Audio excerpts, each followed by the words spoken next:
আজকে ভিন্ন লাইভে আসলাম।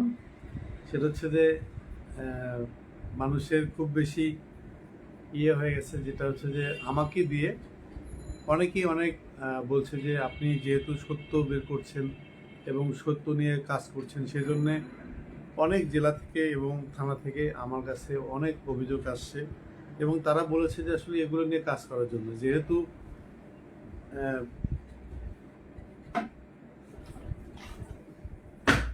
আহ, যেহেতু বাংলাদেশের আইন সুব্যবস্থা কিন্তু তেমনটা ভালো না এবং এখন হচ্ছে যে যার মতো করে মগের মুল্লুক করে চলছে।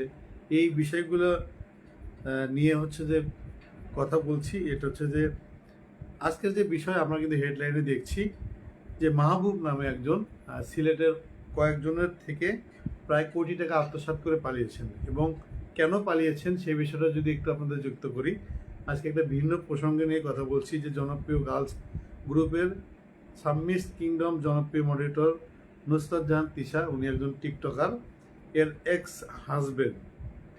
হাজব্যান্ড বলা হচ্ছে যে কারণ হচ্ছে তিশার সাথে তার ছাড়াছাড়ি হয়েছে, কিন্তু যখন হচ্ছে তিনি টাকাটা নেন তখন কিন্তু তার ওয়াইফ ছিলেন এবং তার হাজব্যান্ড ছিলেন। এই জন্য আমরা এক্সট্রা কেটে দিচ্ছি, কারণ আমাদের বিচার ব্যবস্থা এবং তদন্ত করে এই বিষয়টা বের করতে হবে। সাইবার স্পেশালিস্ট ও জাস্টিস ফর ওমেন গ্রুপের প্রাক্তন মডারেটর মাহবুর রহমানের এগেনেস্টে আমাদের কিছু ইষ্টি কুটুম পেজের বিজনেস পারপাস এবং তার মা ভোক্তা অধিকারের জব হোল্ডার এই মর্মে জালিয়াতি করে 4 লক্ষ টাকা আত্মসাৎ করেছেন এবং আরও ইনভেস্টরদের লক্ষ লক্ষ টাকা মেরে খাওয়ার অভিযোগ। আজ সন্ধ্যায় গ্রুপ পেজে লাইভে আসবো, এরকম একটা মানে একজন লেখছে। লোকটা ইনভেস্টর সবাই বসার পরে ইনভেস্টর বসার পরে বিভিন্ন ইনভেস্টর কথা বলে কিন্তু আসলে এই টাকা হাতিয়ে নেয়।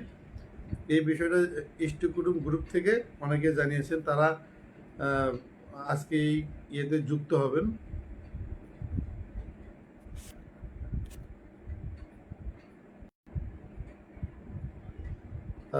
তার আগে আমি একটু করে দিচ্ছি।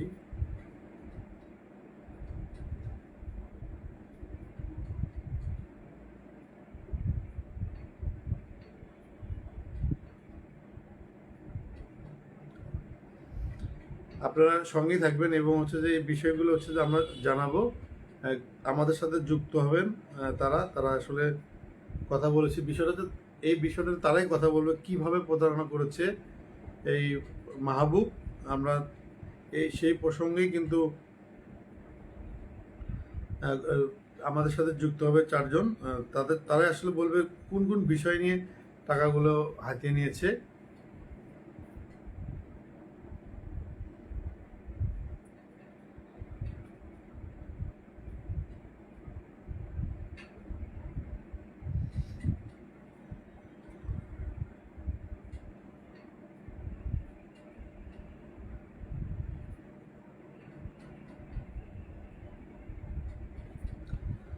সেটাই দর্শক, কিন্তু আমরা আগেই বলে নিচ্ছি আজকে জয়েন করবে ফয়সাল ভাই, ফারজানা ইসলাম নীল এবং হচ্ছে মোহাম্মদ রকি। তো 3 জন আসলে এখানে কিন্তু অনেক লোকজনের থেকে টাকা হাতিয়ে নেওয়া হয়েছে এবং প্রায় 2 কোটি টাকার মতো।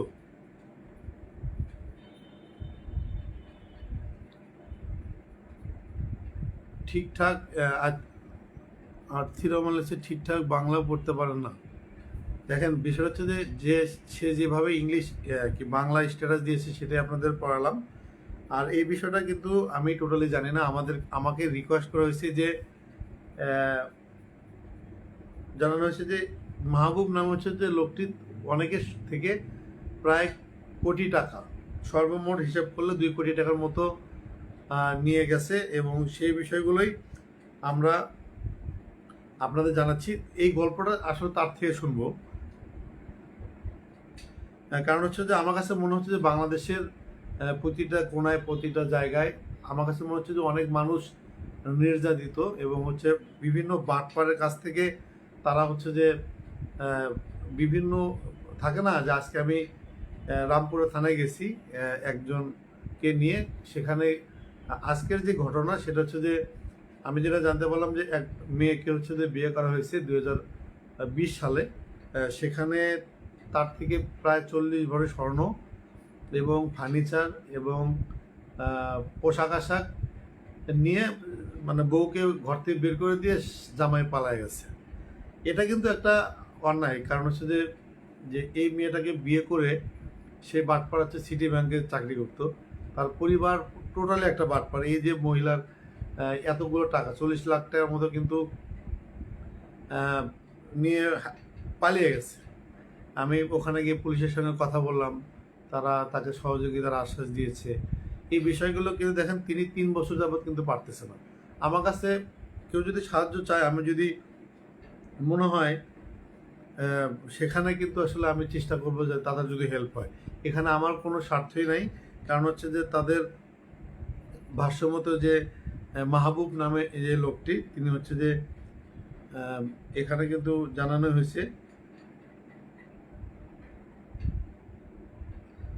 আমি কিন্তু আমাকে দিয়ে কিন্তু এগুলো করছিল। তাদের যে ভাষ্য মধ্যে যে দেওয়া হয়েছে যে জনপ্রিয় গার্লস গ্রুপের সামিস কিংডমের জনপ্রিয় মডারেটর নুসরাত জাহান তিশা এর হাজবেন্ড, ঠিক আছে, মাহবুবুর রহমান তাদের থেকে প্রায় 2 কোটি টাকার মতো আত্মসাৎ করেছে। এটা নিয়ে কিন্তু অনেক কথা হয়েছে, অনেকে জানে, এবং এর আগেও আমি পোস্ট করেছি। সেখান থেকে কিন্তু আপনাদের এই বিষয়গুলো জানানো আছে, এবং তারা হচ্ছে যে আমার গ্রুপে জয়েন করবে। তারাই আসলে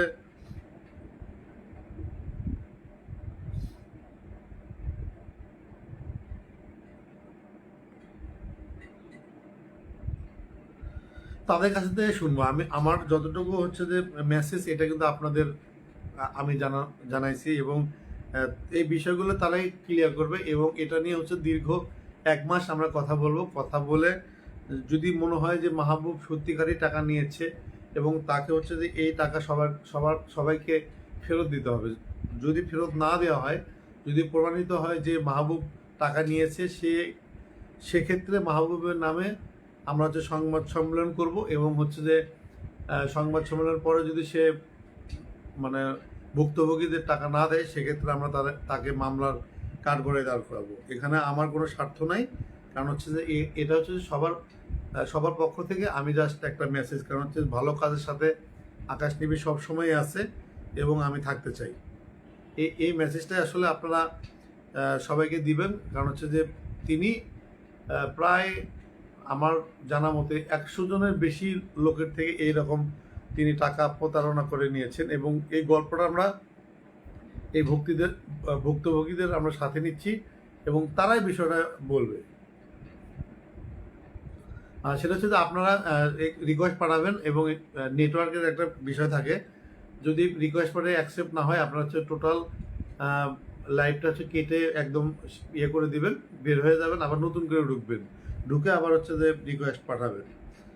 এর আগে হচ্ছে যে আমি একটু পার্সোনালি আপনাদের একটা বিষয় জানি।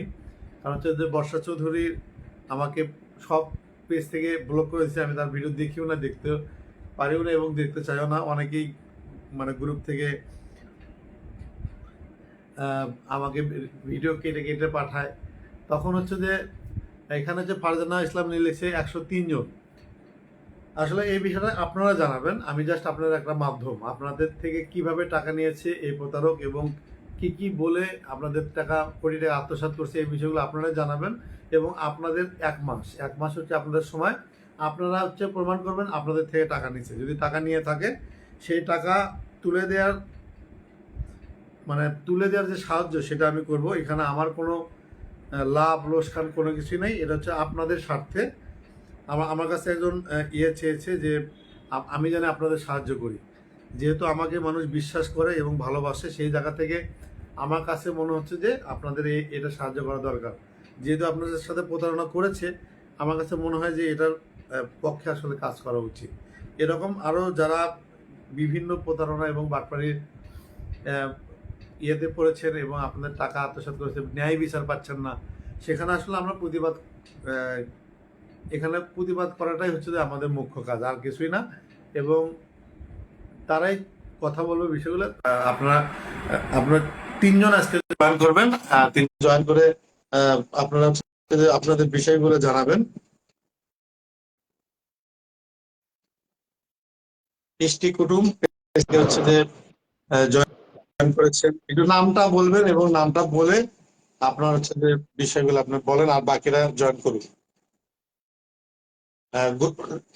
যে রিকোয়েস্ট করেছেন এবং সেটা হচ্ছে আবার কেটে গেছে, আপনি আবার বের হয়ে আবার নতুন করে দিবেন, কারণ হচ্ছে যে কেটে গেছে হয়তো নেটওয়ার্কের জন্য। আমি তার আগে নেটওয়ার্কটা চেঞ্জ করি।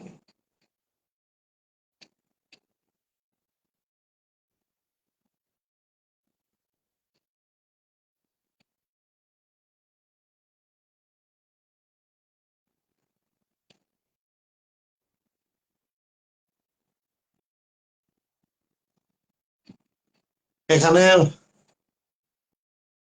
ফারজানা ইসলাম লিখছে, মাহবুব এমন একজন বাটপার, মামলাকে ভয় পায় না, উল্টা আমাদের এখন হুমকি দেয় মামলা করার কথা ওর থেকে টাকা চাইলে। বিষয়টা হচ্ছে যে একটা কথা বলি, সেটা হচ্ছে ফেসি সার্কেল পালনের পরে কিন্তু আইন কিন্তু এখন সবার জন্য সমান। আপনারা একটা হচ্ছে পদক্ষেপ নিতে হবে, আপনাদের বিষয়গুলো সবাইকে জানাতে হবে। আপনাদের বিষয়গুলো কিন্তু আমি নিজেও জানি না। আপনারা হচ্ছে আমাকে বিষয়টা হেল্প করতে বলছেন বিধায় আমি কিন্তু আপনাদের সাহায্য করার চেষ্টা করছি। এই বিষয়গুলো আপনারা ঠিক করবেন। আপনারা হচ্ছে দেশ ও জাতিকে বোঝানোর ট্রাই করবেন যে আসলে এই ব্যাপারে আপনাদের থেকে টাকা হাতিয়ে নিচ্ছে। আপনাদের 1 মাস হচ্ছে সময় দিচ্ছি, যেহেতু আপনারা 103 জন আছেন, এই 103 জনের পক্ষে হচ্ছে আমি কাজ করছি। প্রমাণ করা আমার সাথে যুক্ত হয়েছে ইষ্টি কুটুম পেজের। আপনার নামটা একটু বলবেন, বলে হচ্ছে বিষয়গুলো আপনারা একটু জানাবেন। আসসালামু আলাইকুম ভাইয়া। ওয়ালাইকুম আসসালাম। আমি ইষ্টি কুটুম পেজ থেকে বলছিলাম, ইফাত মোকাররমা। আচ্ছা আমার কথাগুলো স্পষ্ট আসছে কিনা আমি জানি না। লাইভে সম্ভবত আরো আমরা শুনতে অনেকের যুক্ত পাচ্ছি, হবার কথা ছিল। শুনতে পাচ্ছি, সমস্যা নেই, এক একে হোক। আমরা কিন্তু 1 মাস টাইম দিচ্ছি, 1 মাস হচ্ছে আমরা আমাদের মতো কথা বলবো এবং আপনারা প্রমাণ করবেন যে মাহবুব আপনাদের থেকে টাকা নিচ্ছে। এটা হচ্ছে আপনাদের জি প্রমাণ করতে হবে। আপনাদের হচ্ছে যে আমি একজন সাংবাদিক হিসেবে আপনাদের সহযোগিতা করছি। আপনারা যদি প্রমাণ করতে পারেন সারা বাংলাদেশের কাছে যে মাহবুব আপনাদের থেকে টাকা নিচ্ছে প্রতারণা করে, তারপর আমরা সংবাদ সম্মেলন করব এবং দ্বিতীয় স্টেপ হচ্ছে আমরা মামলায় যাবো। এটার টোটাল মেয়াদ হচ্ছে 1 মাস। আজকে জি, 15 বুঝতে তারিখ, পেরেছি। আগামী বছর 15 তারিখ পর্যন্ত আপনারা সময় পাবেন। আপনারা যদি বুঝাতে পারেন দেশবাসীকে, অবশ্যই আপনারা সুফল পাবেন। নীল আপনাকে জি, রিকোয়েস্ট পাঠিয়েছি, আপনি হচ্ছে অ্যাকসেপ্ট করবেন। আপনি বিষয়টা বলেন শুরু থেকে কি হয়েছিল আপনাদের সাথে, আপনার কথাই দেশবাসী শুনবে। ভাইয়া সবাই জয়েন হবার পরে মনে হয় কথাগুলো শুরু করলে ভালো হয়। না, ওরা জয়েন হোক, আপনি ইয়ে করেন, আপনি কথা বলতে থাকেন, ওরা আস্তে আস্তে জয়েন হবে। শুরু করেন। আচ্ছা, ফার্স্ট অফ অল আমি আসলে ক্যামেরাটা অফ করতে পারছি না, ক্যামেরার অফ অপশনটা পাচ্ছি না। সমস্যা না, আপনার কথা তো আমরা শুনছি। আপনারা যদি সমস্যা হয় বের হয়ে আবার নতুন করে ঢোকেন, কোনো সমস্যা আচ্ছা নাই। ঠিক আছে, ওকে ফাইন। আমি আহ, কিছুদিন না, 3-4 দিন আগে আমার পেজ থেকে, মানে আমি আজকে আমার পেজ থেকে লাইভে জয়েন হয়েছি। আমার পেজ থেকে আমি একটা পোস্ট করেছিলাম এই মাহবুবের বিষয়ে। সেখানে আচ্ছা উল্লেখ করা ছিল যে নুসরাত জাহান তৃষা, ওনার এক্স হাজবেন্ড মাহবুবুর রহমান, যিনি মানে পূর্বে হচ্ছে জাস্টিস ফর উমেন গ্রুপের একজন মডারেটর ছিলেন, সেই হিসাবেই তাকে সবাই চিনতো। তো তার কাছে আমি কিছু অ্যামাউন্ট পাই, সেই বিষয় নিয়ে আমি আমার পেজে একটা পোস্ট করেছিলাম। তো আচ্ছা, আপনি বলেন। আজকে আসলে আমার যুক্ত হবার মূল কারণ, ওই পোস্টে আমি আহ, যদিও পোস্টটা করেছিলাম মাহবুবকে উদ্দেশ্য করে। তো এখন বিষয় হচ্ছে যে মাহবুব যে ছেলেটা, ও আমার ব্যাচমেট। ব্যাচ বলতে আমরা একই ব্যাচের স্টুডেন্ট, সেই হিসাবে তার সাথে আমি পরিচিত। প্লাস সে বিভিন্ন গ্রুপের সাথে যুক্ত, যেমন justice for women group plus 0709 একটা গ্রুপ আছে আমাদের, আচ্ছা মানে এসএসসি ব্যাচ আর কি। সেই গ্রুপের একজন সদস্য সে, ব্যাচমেট হিসেবে সদস্য। তো আমি ওই পোস্টটা দিয়েছিলাম, নুসরাত জাহান তৃষার নামটা উল্লেখ করেছিলাম, কেননা নুসরাত জাহান তৃষা হচ্ছে তার এক্স ওয়াইফ, যার সাথে তার নভেম্বর মাসে ডিভোর্স হয়ে গেছে। বাট তারা তো এক টাইমে তারা কাপল ছিল। এবং আচ্ছা এই যে ইনভেস্টমেন্টের যে বিষয়টা, এটা কিন্তু এই 5 মাসের বিষয় না, তার অনেক ইনভেস্টরদের বিষয়টা অনেক আগের, 5 মাস আগের। তো যেহেতু তারা দুইজনই এত কিছু করার পরেও তারা টিকটকে অ্যাক্টিভ, তারা ফেসবুকে অ্যাক্টিভ, তাদের একটা পরিচিতি আছে একজন আরেকজনের হাজবেন্ড ওয়াইফ হিসেবে, সেই হিসাবে আমি ওখানে ওই পোস্টে উল্লেখ করি যে নুসরাত জাহান তৃষার এক্স হাজবেন্ড। তো এটা নিয়ে অনেকের অনেক কনফিউশন ছিল যে কেন আমি ওখানে ওনার নামটা ইউজ করেছি বা ওনার ওয়াইফের ছবিটাই কেন ইউজ করেছি। সত্যি কথা আচ্ছা বলতে ওনার ওয়াইফের ছবিটা ইউজ করার মূল কারণ ছিল যে যেহেতু উনি ওনার এক্স ওয়াইফ, সো তাদের একটা লেনদেনের এবং তাদের বিজনেসের যে বিষয়টা অবশ্যই তার ওয়াইফের জানার বিষয়। আমরা একসাথে সংসার করছি, বাট আমার হাজবেন্ড কোথা থেকে টাকা নিয়ে আসছে এটা আমি জানি না। এটা আমি যতই বলি না কেন, আমার মনে হয় না একজন সুস্থ মস্তিষ্কের মানুষ এটা বিশ্বাস করবে। আই থিঙ্ক দ্যাট আবার আমার কথা হচ্ছে যে আমি একজন গণমাধ্যম কর্মী, সেখানে হচ্ছে যে আমার কাছে যদি মনে হয় আমি টোটাল হচ্ছে যে আপনাদের জি নেওয়া থেকে টোটালি শুরু থেকে শেষ পর্যন্ত হচ্ছে যে একটা অনুসন্ধান করব, সেখানে সে জি জড়িত ছিল কি না সেটা বিষয় না। আমরা যেটা দেখেছি, আমরা যেহেতু মিডিয়াতে কাজ করি, এটা হচ্ছে ধরো একটা সুন্দর মেয়েকে দিয়ে তারা হচ্ছে মূলত টোপটা দেয়, টোপটা দিয়ে হচ্ছে টাকা হাতিয়ে নেয় এবং বলে যে তোমার সাথে আমার কোনো সম্পর্ক নেই।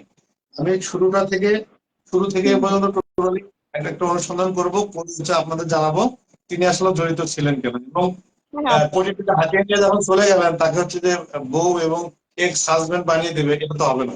কারণ হচ্ছে ওই সময় যে হ্যাঁ সময় টাকা নিয়েছে এর সাথে তিনি আসলে জড়িত ছিলেন কিনা, এই এক্স্যাক্টলি। বিষয়গুলো হচ্ছে যে খুঁজে বের করা দরকার।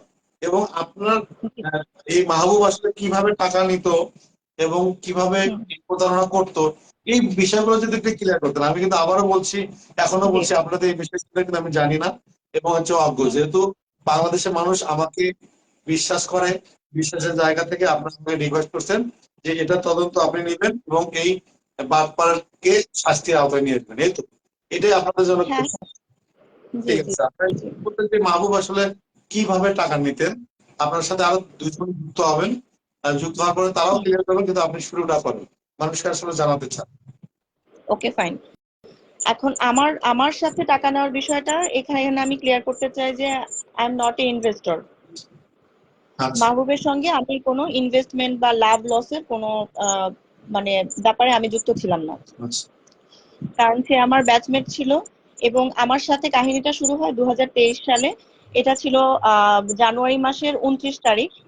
বিষয়টা খুব সিলি বিষয়। আমি মিরপুর 10-এর শাহ আলী প্লাজা আমির জুয়েলার্স, আমি নাম মেনশন করেই বলছি যাতে আপনাদের আইডেন্টিফাই করতে সহজ হয়। শাহ অবশ্যই। আলী প্লাজা আমির জুয়েলার্স থেকে আমি কিছু গোল্ড পারচেস করি বাই কুরিয়ার। আমার হোম টাউন হচ্ছে পাবনা। আচ্ছা তো যখন তাদেরকে আমি কিছু গোল্ড পারচেস করি, ওদের ওখান থেকে আমি রেগুলার কাস্টমার ছিলাম। আমি ওদেরকে ব্যাংক পেমেন্টের মাধ্যমে টাকা পাঠিয়ে দিতাম, ওরা আমাকে রেডক্সের মাধ্যমে গহনা পাঠিয়ে দিত। তো এরকম অনেকবার নিতে নিতে দেখা যাচ্ছে জানুয়ারি মাসে যখন আমি লাস্ট 1,65,000 টাকার একটা আমার সাথে পেমেন্ট। হচ্ছে ফয়সাল ভাই যুক্ত হয়েছে। জি ফয়সাল ভাই আপনি থাকবেন এবং নীল, আপনি হচ্ছে যে যুক্ত হবেন। আপনি হচ্ছে টোটাল লাইভটা ক্লোজ করে আবার নতুন করে ঢুকবেন, তাহলেই পাবেন। সেটা হচ্ছে যে আপনি বলেন, ফয়সাল ভাই আমার সাথে যুক্ত হয়েছে। জি আমি কি কন্টিনিউ করব? হ্যাঁ, কন্টিনিউ করুন। ওকে। তো আমার 1,65,000 টাকার একটা পেমেন্টের একটা গহনা ঠিক ওখানে মিরপুর শাহ আলী প্লাজা থেকে জানুয়ারি মাসে ওরা যখন সেন্ড করে, আমি তো ব্যাংক পেমেন্ট আগেই করে দিয়েছি, ওদেরকে পেমেন্টটা আগে করতে হয়। তো দেন ওরা যখন আমাকে কুরিয়ারটা পাঠায় রেডক্সে, তখন আমি কুরিয়ারটা রিসিভ করার পরে আমার গয়নাগুলো মিসিং ছিল, গোল্ডের গহনাগুলো। 1,65,000 টাকা টোটাল গহনাটাই মিসিং ছিল। তো এটা আমি সঙ্গে সঙ্গে শাহ আলী প্লাজাতে জানাই। জানানোর পরে ওরা আমাকে রিকোয়েস্ট করে, বলে যে আপনার এটা নিয়ে থানাতে যেতে হবে না, আমরা রিডক্সে কমপ্লেন করব। কমপ্লেন করব এটার আশাতে আমি প্রায় 2-3 মাস তাদের উপর ডিপেন্ড করে থাকি যে ঠিক আছে কমপ্লেন হচ্ছে এবং আমি একটা ফিডব্যাক পাবো। তারা আমাকে বলেছিল রেডাক্স থেকে এটা আমাকে রিফান্ড করে দেবে। বাট সেরকম যখন আমি কোনো রেসপন্স পেলাম না, 2-3 মাস না এর থেকে বেশি আমি ওয়েট করেছি। এরপরে আমি আসলে বুঝতে পারছিলাম না যে আমার কি করা উচিত। অনেকে আমাকে বলছিল যে ভোক্তা অধিকারে যেন আমি কমপ্লেন করি এই বিষয়টা নিয়ে, যেহেতু আমার কাছে ব্যাংক থেকে যে আমি টাকা পাঠিয়েছি সেটার কপি ছিল এবং আমার যে গহনাটা মিসিং হয়েছে আমি ওই টাইমে ভিডিও করেছিলাম, যা যা ডকুমেন্টস লাগে। তো ভোক্তা অধিকারের বিষয়টা আমি সেভাবে জানি না, কোথায় কিভাবে কমপ্লেন করতে হয় বা কিভাবে কমপ্লেন করব, কমপ্লেন করলে মানে কোন ওয়েতে করলে আমি টাকাটা রিফান্ড পাবো। এই সিস্টেমটা জানার জন্য আমি আহ, সম্ভবত ডিএসি তে একটা পোস্ট করি। আচ্ছা যে আমার অল ডিটেলস কত টাকার গহনা হারিয়ে গিয়েছে এবং আমি আমি কিভাবে আমি রিফান্ড পেতে পারি। আচ্ছা এই বিষয়ে ডিএসসি তে আমি একটা হেল্প পোস্ট করি। তো এই হেল্প পোস্ট থেকে এই মাহবুব আমাকে নক করে। দেন তার সাথে আমি কথায় কথায় জানতে পারি সে 0709 ব্যাচের একজন মানে সদস্য। তখন ব্যাচমেট হিসেবে আমাদের একটা গ্রুপের প্রতি অবশ্যই একটা আস্থা থাকে যে আমার ব্যাচের যেহেতু সে, তাহলে তার মাধ্যমে আমি একটা হেল্প পেতেই পারি। তো তখন তার সাথে আমার বেশ ভালো কথাবার্তা, এবং সে খুব ভালো করে কথা বলতে পারে, মানুষকে খুব সুন্দর কনভিন্স করতে পারে। হ্যাঁ ইফাত, সমস্যা নাই, তোমার এটা আমি যদি ওদেরকে ধরি তোমার ডাবল টাকা রিফান্ড হবে, এরকম টাইপের কথা। তো আমি বললাম আমার ডাবল টাকা রিফান্ডের দরকার নেই, আমার যে টাকা সেটা হলেই হবে। তো সে আমাকে বলে তুমি ঢাকাতে আসো, ঢাকাতে এসে কমপ্লেন করো, পাবনা থেকে কমপ্লেন করলে এটার খুব একটা পাবা না, রেসপন্স পাবা না। এটা তার সাথে আমার ফেসবুক চ্যাটিং এ মানে ফেসবুক মেসেঞ্জারে তার সাথে আমার কনভারসেশন গুলো হয়। আপু তারপরে ওকে একটু যোগ করবেন, সেটা হচ্ছে যে এই মাহবুব যে আগে থেকে বাদ পান, এটা কিন্তু আপনি আপনি কি জানতেন? এটা আমি কখনোই জানতাম না, ওকে আমি কখনোই চিনতাম না। 23 সালের আগে ওকে আমি জাস্টিস ফর উইমেন গ্রুপেও ছিল, এটা পরে জেনেছি। আচ্ছা তার আগে আমি ওর ব্যাপারে ততটা আমি আসলে এভাবে সোশ্যাল মিডিয়াতে যে খুব একটা ঘাটাঘাটি ওরকম আমার কখনো জানা ছিল না, যার ফলে ওর ব্যাপারে আমি সেভাবে জানতাম না। তো সে আমাকে পরিচয় দেয় যখন আমাকে বলে যে আপনার ব্যাচ কত, এরপরে কথায় কথায় আসে যে 07 ব্যাচের যেহেতু, সো ওই গ্রুপে সে আছে। আচ্ছা, তো তখন তারপরে কি সে এক পর্যায়ে আমাকে বলে আপনি আপু জি। আরেকটা বিষয় একটু যোগ করেন, সেটা হচ্ছে তখন কি সে পরিচয় দিত যে তিশা, যে টিকটক তিশা তার স্বামী? না না না, তৃষাকে আমি তখন চিনতাম না, এটা সত্য কথা। আচ্ছা যেটা সত্য আমি সেটাই বলবো, এখানে আমার মিথ্যা বলার কোনো ওয়ে নেই। আমি তৃষাকে চিনতাম না, ইভেন মাম্মিস কিংডম যে গ্রুপ একটা আছে এটাও আমি জানতাম না। আচ্ছা এই সম্পর্কে আমার কোনো আইডিয়া ছিল না। আমি জাস্টিস ফর উইমেন গ্রুপে ছিলাম, মাহবুবকে মাঝে মধ্যে দেখেছি, আর পরে 0709 গ্রুপের মাধ্যমে চিনেছি। এই তো গ্রুপের মাধ্যমে, মানে সে নিজেই পরিচয় দিয়েছে। তো দেন সে আমাকে বলল যে সে তার মা আছে ভোক্তা অধিকারে জব করে, আচ্ছা তো সে আমাকে এ বিষয়ে টোটাল হেল্প করতে পারে। তো আমি তখন তাকে বললাম ঠিক আছে, তুমি তাহলে দেখো কি করা যায়, আমাকে একটু এই ব্যাপারটা একটু হেল্প করে দাও, কারণ এখানে আমার একার গোল্ড ছিল না, আমার এক আত্মীয়ের গোল্ডও ছিল। তো আমারটা মিসিং হলে আমি কিছু বলতাম না, কিন্তু তারটা তো তাকে আমার রিফান্ড করতে হবে, সে তো এত কিছু বুঝবে না। তো এরপরে সে পুরা দায়িত্ব নেয়, নেবার পরে এই তো তার শুরু হয় ধাপে ধাপে। সে আপনার আজ শাহ আলী প্লাজাতে আপনি যোগ হবেন, আপনি রিকোয়েস্ট পাঠাবেন, আপনি আসলে কমেন্ট করতেছেন, আপনাকে তো এখানে যুক্ত হওয়ার কথা ছিল। আপনি বলেন জি ভাইয়া। পরে। তো তারা হচ্ছে যে শাহ আলী প্লাজাতে আমির জুয়েলার্সে পুলিশ পাঠায়। হ্যাঁ, এটা আপনারা আমির জুয়েলার্সে গেলে অবশ্যই এটার সত্যতা পাবেন। তারা পুলিশ পাঠায়, তো যেদিন পুলিশ পাঠাবে, আমি জানতাম না ভোক্তা অধিকারের সাথে পুলিশের কি সম্পর্ক, আমি এই বিষয়ে খুবই অজ্ঞ, আবারও বলছি এটা আমার ব্যর্থতা। তো সে বলে যে পুলিশ পাঠাতে হলে তো অনেক খরচ আছে এখানে, কিছু খরচাপাতি দিতে হবে একটা পুলিশকে যদি পাঠাইতে হয়। তো এভাবে সে আমার কাছ থেকে কিছু অ্যামাউন্ট নিতে নেয়, 10,000 20,000 এরকম করে। আমিও বললাম আচ্ছা ঠিক আছে, সমস্যা নাই, যা যায় যাক, 10,000 যাক 5,000 যাক, ওদের চা নাস্তা খাওয়ার বিলটা দিয়ে তাও যদি আমার টাকাটা যদি আসে আর কি।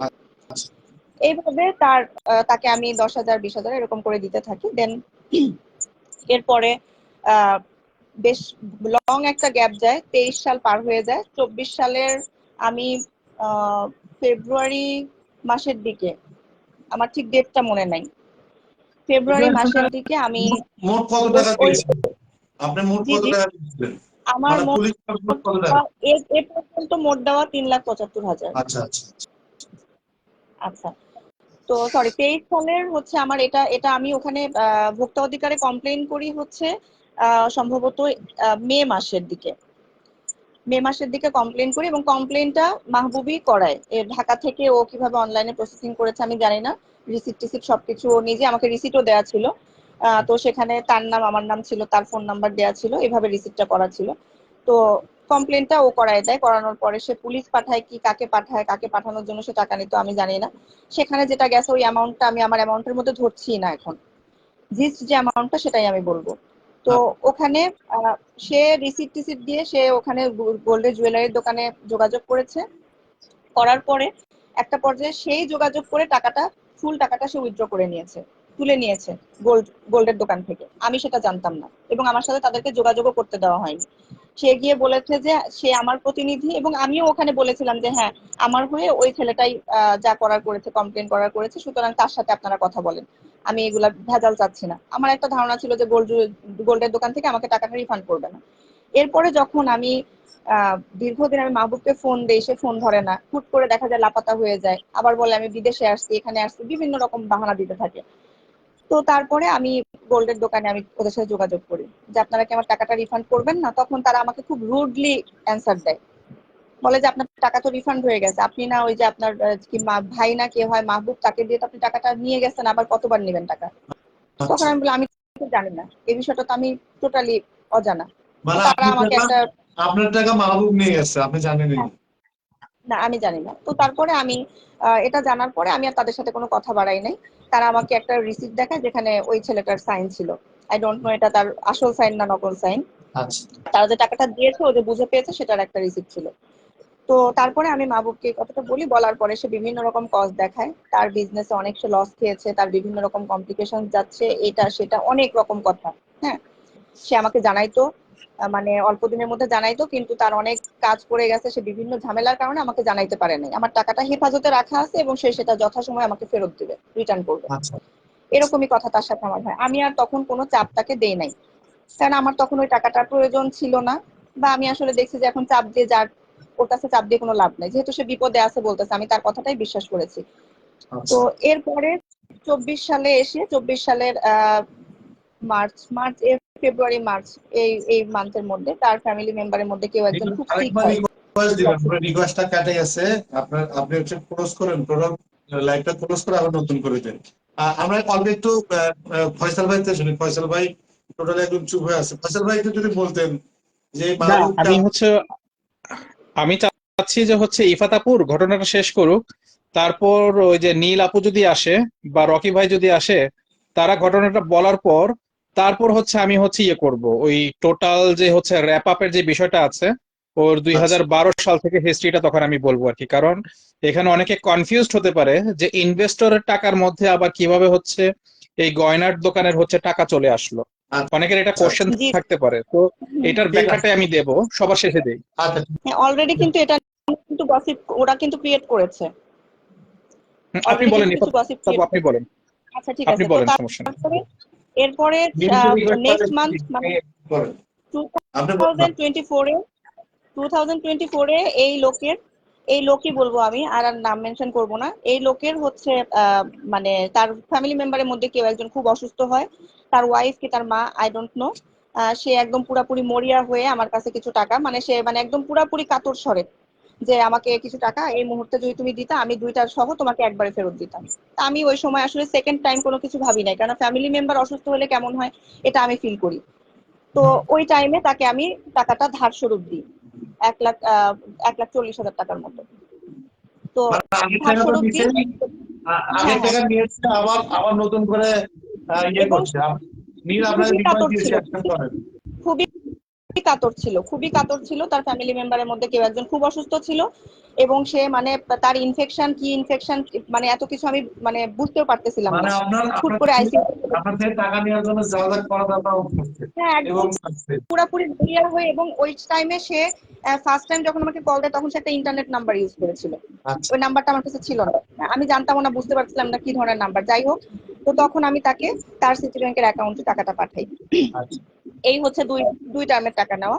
2024 নভেম্বরের আগ পর্যন্ত আমি জানতাম না তার ডিভোর্স হয়েছে, কি কি হয়েছে, তার সংসারে কি অশান্তি, এত কিছু আমি জানিও না। ইভেন আমার টাকাটা আমি তার কাছে রিফান্ডও চাই না। নীল আপনাকে আমি কি জিজ্ঞাসাও, দিয়েছে আপনি accept করেন, আপনি আচ্ছা, বলেন। তাকে আমি এরপরে আমি কয়েকবার জিজ্ঞাসা করছি যে সে যে পারপাসে টাকা নিয়েছে তার ফ্যামিলি মেম্বার সে সুস্থ হয়েছে কিনা, সে আমাকে কোনো রেসপন্স করে না। আবার হুট করে রেসপন্স করে, আমি অনেক ব্যস্ত ছিলাম তো এই জন্য রেসপন্স, হ্যাঁ এখন মোটামুটি ভালো, আমি সবকিছু ওকে হলে তোমাকে জানাবো, হ্যাঁ তোমার টাকাটা আমি যথাসময় রিফান্ড করে দিব। এটা ধরেন আমি আজকে মেসেজ করলাম, সে 7 দিন পর আমাকে রিপ্লাই করলো, এরকম টাইপের। আচ্ছা এর মধ্যে 2024 সালের অগাস্টের 30 তারিখে আমার বড় ছেলে, ও ক্লাস 5-এ পড়ে, ও একটা মারাত্মক রোড অ্যাক্সিডেন্ট করে। মারাত্মক বলতে এতটাই মারাত্মক, আমি এখন মানে ওর ছবিগুলা আমি আপনার লাইভটা শেষে আমি আপনার পোস্টের ইয়াতে আমি দিয়ে দিব। ঠিক আছে। খুবই সেন্সিটিভ ছবি, এবং ওকে আমার 24 ঘন্টার মধ্যে ওর চিকিৎসাটা চালু চালু করতে হয়েছে। আমি পাবনা থেকে ওকে বাই এয়ারে আমি ঢাকাতে নিয়ে আসি, পোস্ট ঢাকাতে দিতে হবে না, শ্যামলী আসলে ট্রমা ইনবক্সে সেন্টারে। দিতে হবে, কারণ হচ্ছে এগুলো হচ্ছে যে আপনার ফেসবুকে দিলে হ্যাঁ হ্যাঁ, এটা দিলে আমার ইস্যু হবে। আমি নীল বলছি আপনাকে এই কারণে যে আমার পাঠিয়েছি, আপনি বাচ্চাটা, অ্যাকসেপ্ট করেন। আমার বাচ্চাটার লাইফ ইস্যু ছিল। তো ওকে আমি ঢাকাতে শ্যামলী ট্রমা সেন্টারে মানে সর্বোচ্চ এক্সপেন্সিভ যেটা ট্রিটমেন্ট সেটা ওর হয়েছে, ওর লাইফ সেফের জন্য 5টা অপারেশন হয়েছে আমার বাচ্চার। ওই 5টা অপারেশনের কস্টিং ছিল 15 লাখ টাকা এবং সমস্ত বিল পেপারস আমার কাছে আছে। এই বাচ্চাটার পেছনে আমি 7টা মাস আমার কি গেছে আমি জানি। আমার অধিদপ্তর থেকে আমাকে ছুটি মঞ্জুর করা হয়েছে স্পেশাল ভাবে, কারণ আমার বাচ্চাটার লাইফটা সেভ করা দরকার ছিল। আমি অধিদপ্তরে গিয়েছি, ডিজি স্যারের কাছে গেছি, ডিজি স্যার পর্যন্ত আমার বাচ্চার ব্যাপারে সম্পূর্ণ অ্যাওয়ার যে হ্যাঁ ওর বাচ্চাটা কি অবস্থা, যেহেতু আমি তার মানে প্রাথমিক ও গণশিক্ষা মন্ত্রণালয়ের একজন এমপ্লয়ি, তো আমার প্রতি অবশ্যই আমার ডিপার্টমেন্ট সদয়। তো আমি তাদের কাছে যাওয়ার পরে আমার মেডিকেল লিভ মঞ্জুর করা হয়, আমি মেডিকেল লিভ নিয়ে আমার বাচ্চার ট্রিটমেন্ট করতে থাকি। এরই মধ্যে নভেম্বর মাসে আগস্টে আমার বাচ্চাটার ট্রিটমেন্ট যখন চালু হয়, নভেম্বর মাসে হঠাৎ করে আমার ব্যাংক অ্যাকাউন্টটা ডেবিট লক হয়ে যায় ওভার ডেবিটের কারণে। এবং আরেকটা কারণ ছিল, সেটা হচ্ছে আমার সরকারি অ্যাকাউন্টে আমার বাবার জমি বিক্রি করার কিছু টাকা আমি রেখেছিলাম, সেটার কারণে। তো আমাদের তো আসলে দেখাতে হয় যে কেন কোন পারপাসে এই টাকাটা আসছে। তো আমার অ্যাকাউন্টে যখন আসছে তখন তো আমার বাবার অ্যাকাউন্ট থেকে সরাসরি আসছে। তো সেটার কারণে ওইখানে একটু কমপ্লিকেশনস এর কারণে আমার অ্যাকাউন্টের ডেবিট লক হয়ে যায়। তো যদি আমার অ্যাকাউন্টের ডেবিট লক হয়ে যায় তখন নিঃসন্দেহে আমি ঝামেলায় পড়ে গেছি, আমার হাতে টাকা নাই। তো তখন আমি কি করব, আমার যেখানে যার কাছ থেকে পাই আমি তার কাছ থেকে তো সে টাকাটা চাইবো যে আমার টাকাটা তুমি দাও।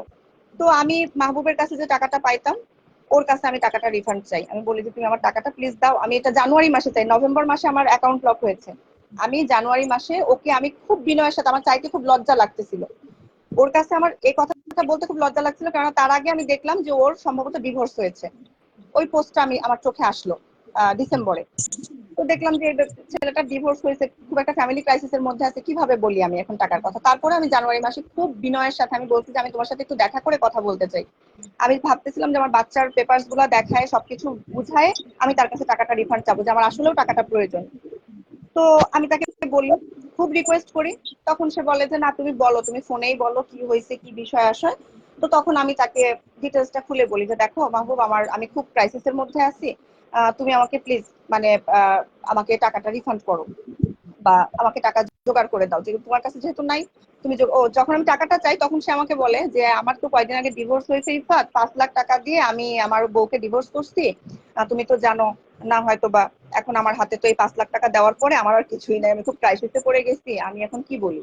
আমি বললাম ঠিক আছে, তোমার কাছে যেহেতু নাই তাহলে তুমি আমাকে প্লিজ জোগাড় করে দাও আমার টাকাটা। তো তখন সে আমাকে বলে যে ঠিক আছে, তুমিও যেহেতু বলতেছো তুমি বিপদে আছো, তাইলে আমি তোমাকে একটা কাজ করতে পারি, এই মুহূর্তে যেহেতু আমার হাতে নাই আমি তোমাকে লোন করে দিতে পারি কোথাও থেকে। আমি বলছি ঠিক আছে তাহলে সেটাই করো, আমাকে সেটা করেই দাও। আর লোন যদি করে দাও তাহলে আমি দরকার হয় আমার সমস্ত পেপারস দিয়ে লোন করব। আমি ওকে একবারও বলি নাই তোমার পেপারস দিতে, আমি তোমার কাছ থেকে টাকা পাই তুমি তোমার পেপারস দিয়ে আমাকে লোন করে দাও। আমি এতটুকু তাকে মানে কি বলবো মানবিকতা দেখাইছি, কারণ সে বলছে তার 5 লাখ টাকা দিয়ে ডিভোর্স হয়েছে, তার 2টা মেয়ে আছে, তাদের খরচপত্র সে চালাইতে পারতেছে না, হেন তেন বিভিন্ন রকম কথা। তাকে আমি যথেষ্ট ম্যানার দেখাইছি যে ঠিক আছে তাহলে আমার পেপারস দিয়ে তুমি আমাকে অ্যাটলিস্ট 3 মান্থের জন্য একটা লোন করে দাও, যেহেতু আমার ডেবিট লক হয়েছে 3 মান্থের জন্য, আমি 3 মান্থ পরে ওটা আমি দরকার হয় রিফান্ড করে দিব তুমি যদি দিতে না পারো, কারণ তখন তার আমার প্রবলেম থাকবে না অ্যাকাউন্টটা আনলক হয়ে গেলে। তো তখন সে আমাকে বলে ঠিক আছে তাহলে আমি চেষ্টা করি আমি লোন করে দেওয়ার। এই কথা বলে সে আমাকে নক করে বলে যে শোনো ইফাত, লোন করতে হলে না, এরকম লোন করতে হলে 10,000 টাকা দিতে হয়, আগে জামানত রাখতে হয় তারপরে লোন পাওয়া যায়। আমি বললাম আচ্ছা ঠিক আছে, আমি 10,000 টাকা যদি দিতে হয় আমি দিব, প্রবলেম নেই। আমি তাকে 10,000 টাকা বিকাশ করে পাঠাই। এটা জানুয়ারির কথা, এই বছর জানুয়ারির কথা, আমার বাচ্চার এরকম ক্রিটিক্যাল অবস্থা শোনার পরেকার কথা বলতেছি আমি। তো আমি তাকে 10,000 টাকা পাঠাই, তখন আমার বাচ্চার থেরাপি চলতেছে, সরি হ্যাঁ থেরাপি চলতেছে তখন আমার বাচ্চার। তো 10,000 টাকা পাঠাই, পাঠানোর পরে লোনটা 15 দিনের মধ্যে হবার কথা, সে তালবাহানা, আজ হয় নাই কাল হয় নাই, তার কথা মিলতেছে না, তার ইউরিন ইনফেকশন হচ্ছে, তার মানে হাতে ইনফেকশন হচ্ছে, সে অনেক ব্যস্ত থাকে, কিন্তু সে আমার ফোন ধরতে পারে না, আমার লোনের ব্যাপারে কোনো আপডেট দিতে পারে না। তো তারপরে 15 দিন পরে সে আমাকে বলতেছে এখানে তো হইলো না, আরেক জায়গা থেকে নিতে হবে, ওখানে আবার 15,000 টাকা বেশি দিতে হবে। তো তুমি যদি ওইটা পাঠাও তাহলে আমি এখানে বাদ দিব, ওইখানে করব। ওই টাইমে আমার বাচ্চার অলরেডি ট্রিটমেন্ট চলমান, আমার তখন মানে টাকার প্রয়োজন। আমি আমার পাওনা টাকা না চেয়ে আমি ওকে বলছি ঠিক আছে তোমার পাওনা টাকা তুমি না চেয়ে আমাকে লোনটা করে দাও। এটাকে এই ছেলেটা ইস্যু করছে ভাইয়া, মানে কতটা সেনসিটিভ এবং বদমাইশ আমি বলতে বাধ্য হচ্ছি, সরি। তো তারপরে আমার কাছ থেকে আমাকে চাপ দিয়ে 15,000 টাকা আবার নেয়, যে তুমি 15,000 টাকা দাও, 7 দিনের মধ্যে লোনটা হয়ে যাবে। হ্যাঁ, তুমিও যেহেতু মানে তুমি যেহেতু বিপদে আছো আমি তোমার জন্য এটা করতেছি। ইভেন সে আমাকে বলে কি আমি আমার থেকেও কিছু টাকা দিচ্ছি, হ্যাঁ তুমি জাস্ট শুধু ওই আগের 10,000 আর এখন 15,000 দিলেই হবে। পরে আমি তাকে আরো 15,000 টাকা দিই, দেওয়ার পরে আরো 1 মাস পার হয়ে যায়, ফেব্রুয়ারি মাস পার হয়ে যায়, তার কোনো খবর নাই। এট লাস্ট আমি তখন বলি যে তুমি আমাকে কি আসলে লোনটা কি করে দিবা, তুমি আমাকে তো আরো বিপদে ফেলে দিচ্ছ, কেন তোমাকে আমি আবার 25,000 টাকা দিছি, আমার এই 25,000 টাকা আমার বাচ্চার অন্তত 25 দিন আমার থেরাপি চলতো, তুমি এটা কি করতেছো। সে বিভিন্ন রকম কষ্ট দেখানোর পর আমি বললাম ঠিক আছে তোমার লোন করে দিতে হবে না, তুমি এই 25,000 টাকা আমাকে রিফান্ড করো। এইবার শুরু হয়েছে তার তালবাহানা, সে আমাকে কর্মদিবস দেখানো শুরু করলো, 3 কর্মদিবস 10 কর্মদিবস।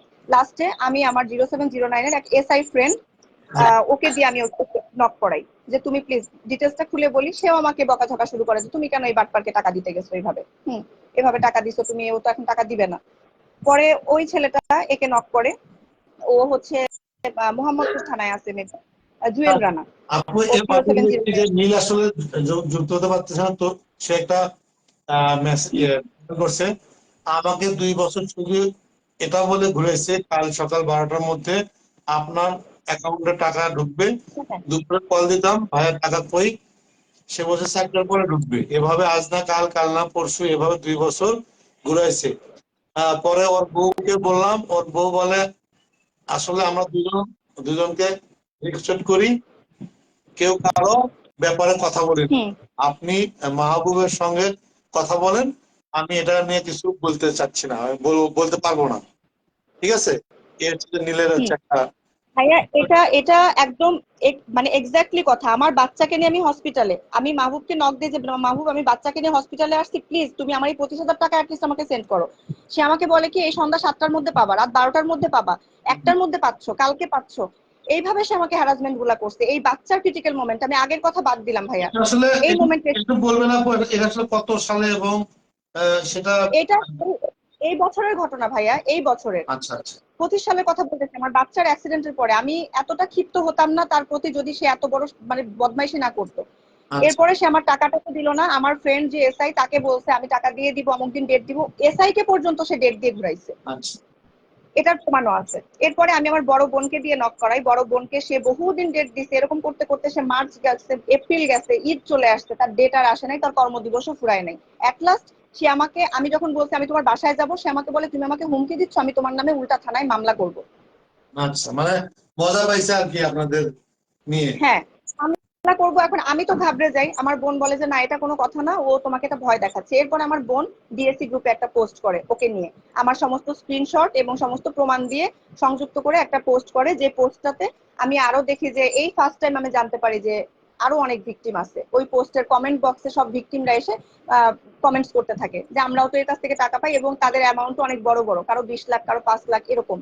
আমার তো তখন মাথা ঘুরে যায় যে আমি এই কোনটার মধ্যে ফাঁসছি, আমি তো জানতাম না যে এই লেভেলের বাটপার। সেটা হচ্ছে যে তো এরপরে শুধু আপনি না আপনার মধ্যে 103 জনের থেকে সে টাকা নিছে হ্যাঁ, এবং এটা হচ্ছে যে পোস্ট দেওয়ার পরে জানছি, ঈদের আগে যখন পোস্টটা দিচ্ছে আমার বড় বোন, সেখানে আমি জানছি। তো এই হচ্ছে বিষয়। এরপরে আমার বাবা এখন বর্তমানে এত মাত্রার অসুস্থ, তার বুকে পেসমেকার বসাইতে হবে, এবং সিআরটিডি পেসমেকার, যেটা 14,81,000 টাকা দাম। আচ্ছা আমি এই মুহূর্ত পর্যন্ত একে আমি বলছি যে তুমি আমার টাকাটা রিফান্ড করো। সে আমাকে বলে যে আমি নাকি আমার বাচ্চার অসুস্থতা নিয়ে, আমার বাবার অসুস্থতা নিয়ে নাকি সিম্প্যাথি ক্রিয়েট করি। তাহলে বলেন যে তাকে আমরা কিভাবে, তার প্রতি আমরা মানে সম্মান রাখতে পারি, বা তাকে আমরা কি করে ভালো ফ্যামিলি বিলং করে এটা বলতে পারি। ইভেন সে গতদিন আমি যখন আমার পেজ ইষ্টিকুটুম থেকে যখন আমি পোস্ট করেছি, আমি একটা পাবলিক পোস্ট করেছি, নন হাইডেবল পোস্ট, সেখানে অনেকজন কমেন্ট করেছে। সে সরাসরি করেছে কি আমার অসুস্থ বাবার ফোন এসে ফোন করেছে, আমার কাছে কল হিস্ট্রি আছে। এবং আমি ঈদের আগে, সরি একটু একটু ইনক্লুড করি, আমি ঈদের আগে ওর মাকে ফোন দিয়ে করেছিলাম, কারণ আমি তার কাছে পাওনাদার। আমি ওর মাকে ফোন করেছিলাম যে আন্টি আমার টাকাটা প্রয়োজন, আপনি আপনার ছেলেকে বলেন, সে তোমার ফোন রিসিভ করে না, টাকাটা যেন আমাকে সে দিয়ে দেয়। ওই আন্টি আমাকে ডেট দেয়, বলে তুমি ঈদের পরে 7-8 তারিখের দিকে টাকা পেয়ে যাবে, এত টাকা কি কেউ বাসায় নিয়ে বসে থাকে, ব্যাংক খুলো তোমাকে টাকাটা দিয়ে দিবে।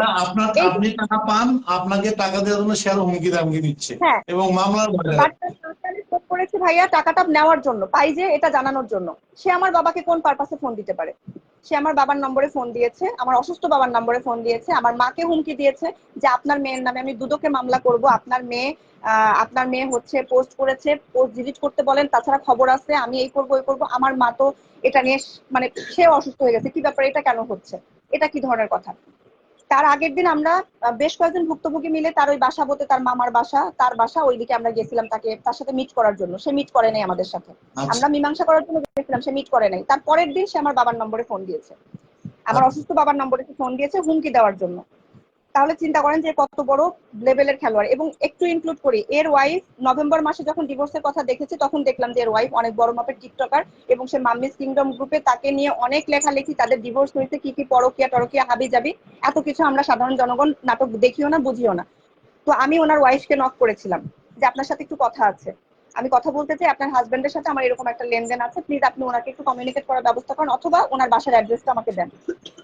তো উনি সরাসরি ডিনাই করে এবং উনি কোনো আমি রেসপন্স একটা করে নাই। জিনিস আপু, একটা জিনিস একটু বলবেন, সেটা হচ্ছে যে তিনি আসলে যখন টাকাটা আপনার থেকে নেয় তখন জি, কিন্তু এই টিকটকার তিশাকে তখন তার মানে হ্যাঁ ওয়াইফ ছিল, ওয়াইফ ছিল, হ্যাঁ অবশ্যই ওয়াইফ ছিল।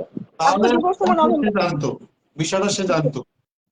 অবশ্যই জানতো। এখন আমি এটা সিওরিটি দিব না সে জানতো কিনা, বাট ওয়াইফ থাকাকালীন তার হাজবেন্ডের ইনকাম সোর্স যে সে একদমই জানে না, সে যতই ইনকাম করুক। ভাইয়া আমি নিজেও একজন চাকরিজীবী, আচ্ছা, আমার হাজবেন্ডও চাকরিজীবী, তাই বলে কি আমি জানবো না যে আমার হাজবেন্ড কোথা থেকে টাকা নিয়ে আসতেছে? অবশ্যই।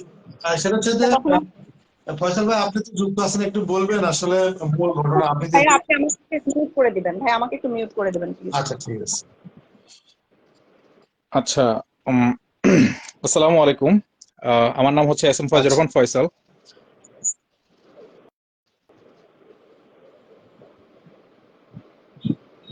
কে কে কে রিমুভ হয়ে গেল? ফয়সাল ভাইকে রিমুভ করে দিচ্ছি। আপু, আপনি কি রিমুভ হতে আমি পারবেন? হ্যাঁ হ্যাঁ শিওর শিওর ভাইয়া। আপনি বলছেন তাহলে আমি থ্যাংক। আমি আচ্ছা, আপনাকে রিমুভ করতে গিয়ে যেহেতু আমি দেখতে পাচ্ছি না, ফয়সাল ভাইকে আমি রিমুভ রিমুভ করছি। করতে। ওকে ওকে আচ্ছা, ওকে। ওকে, ঠিক আছে।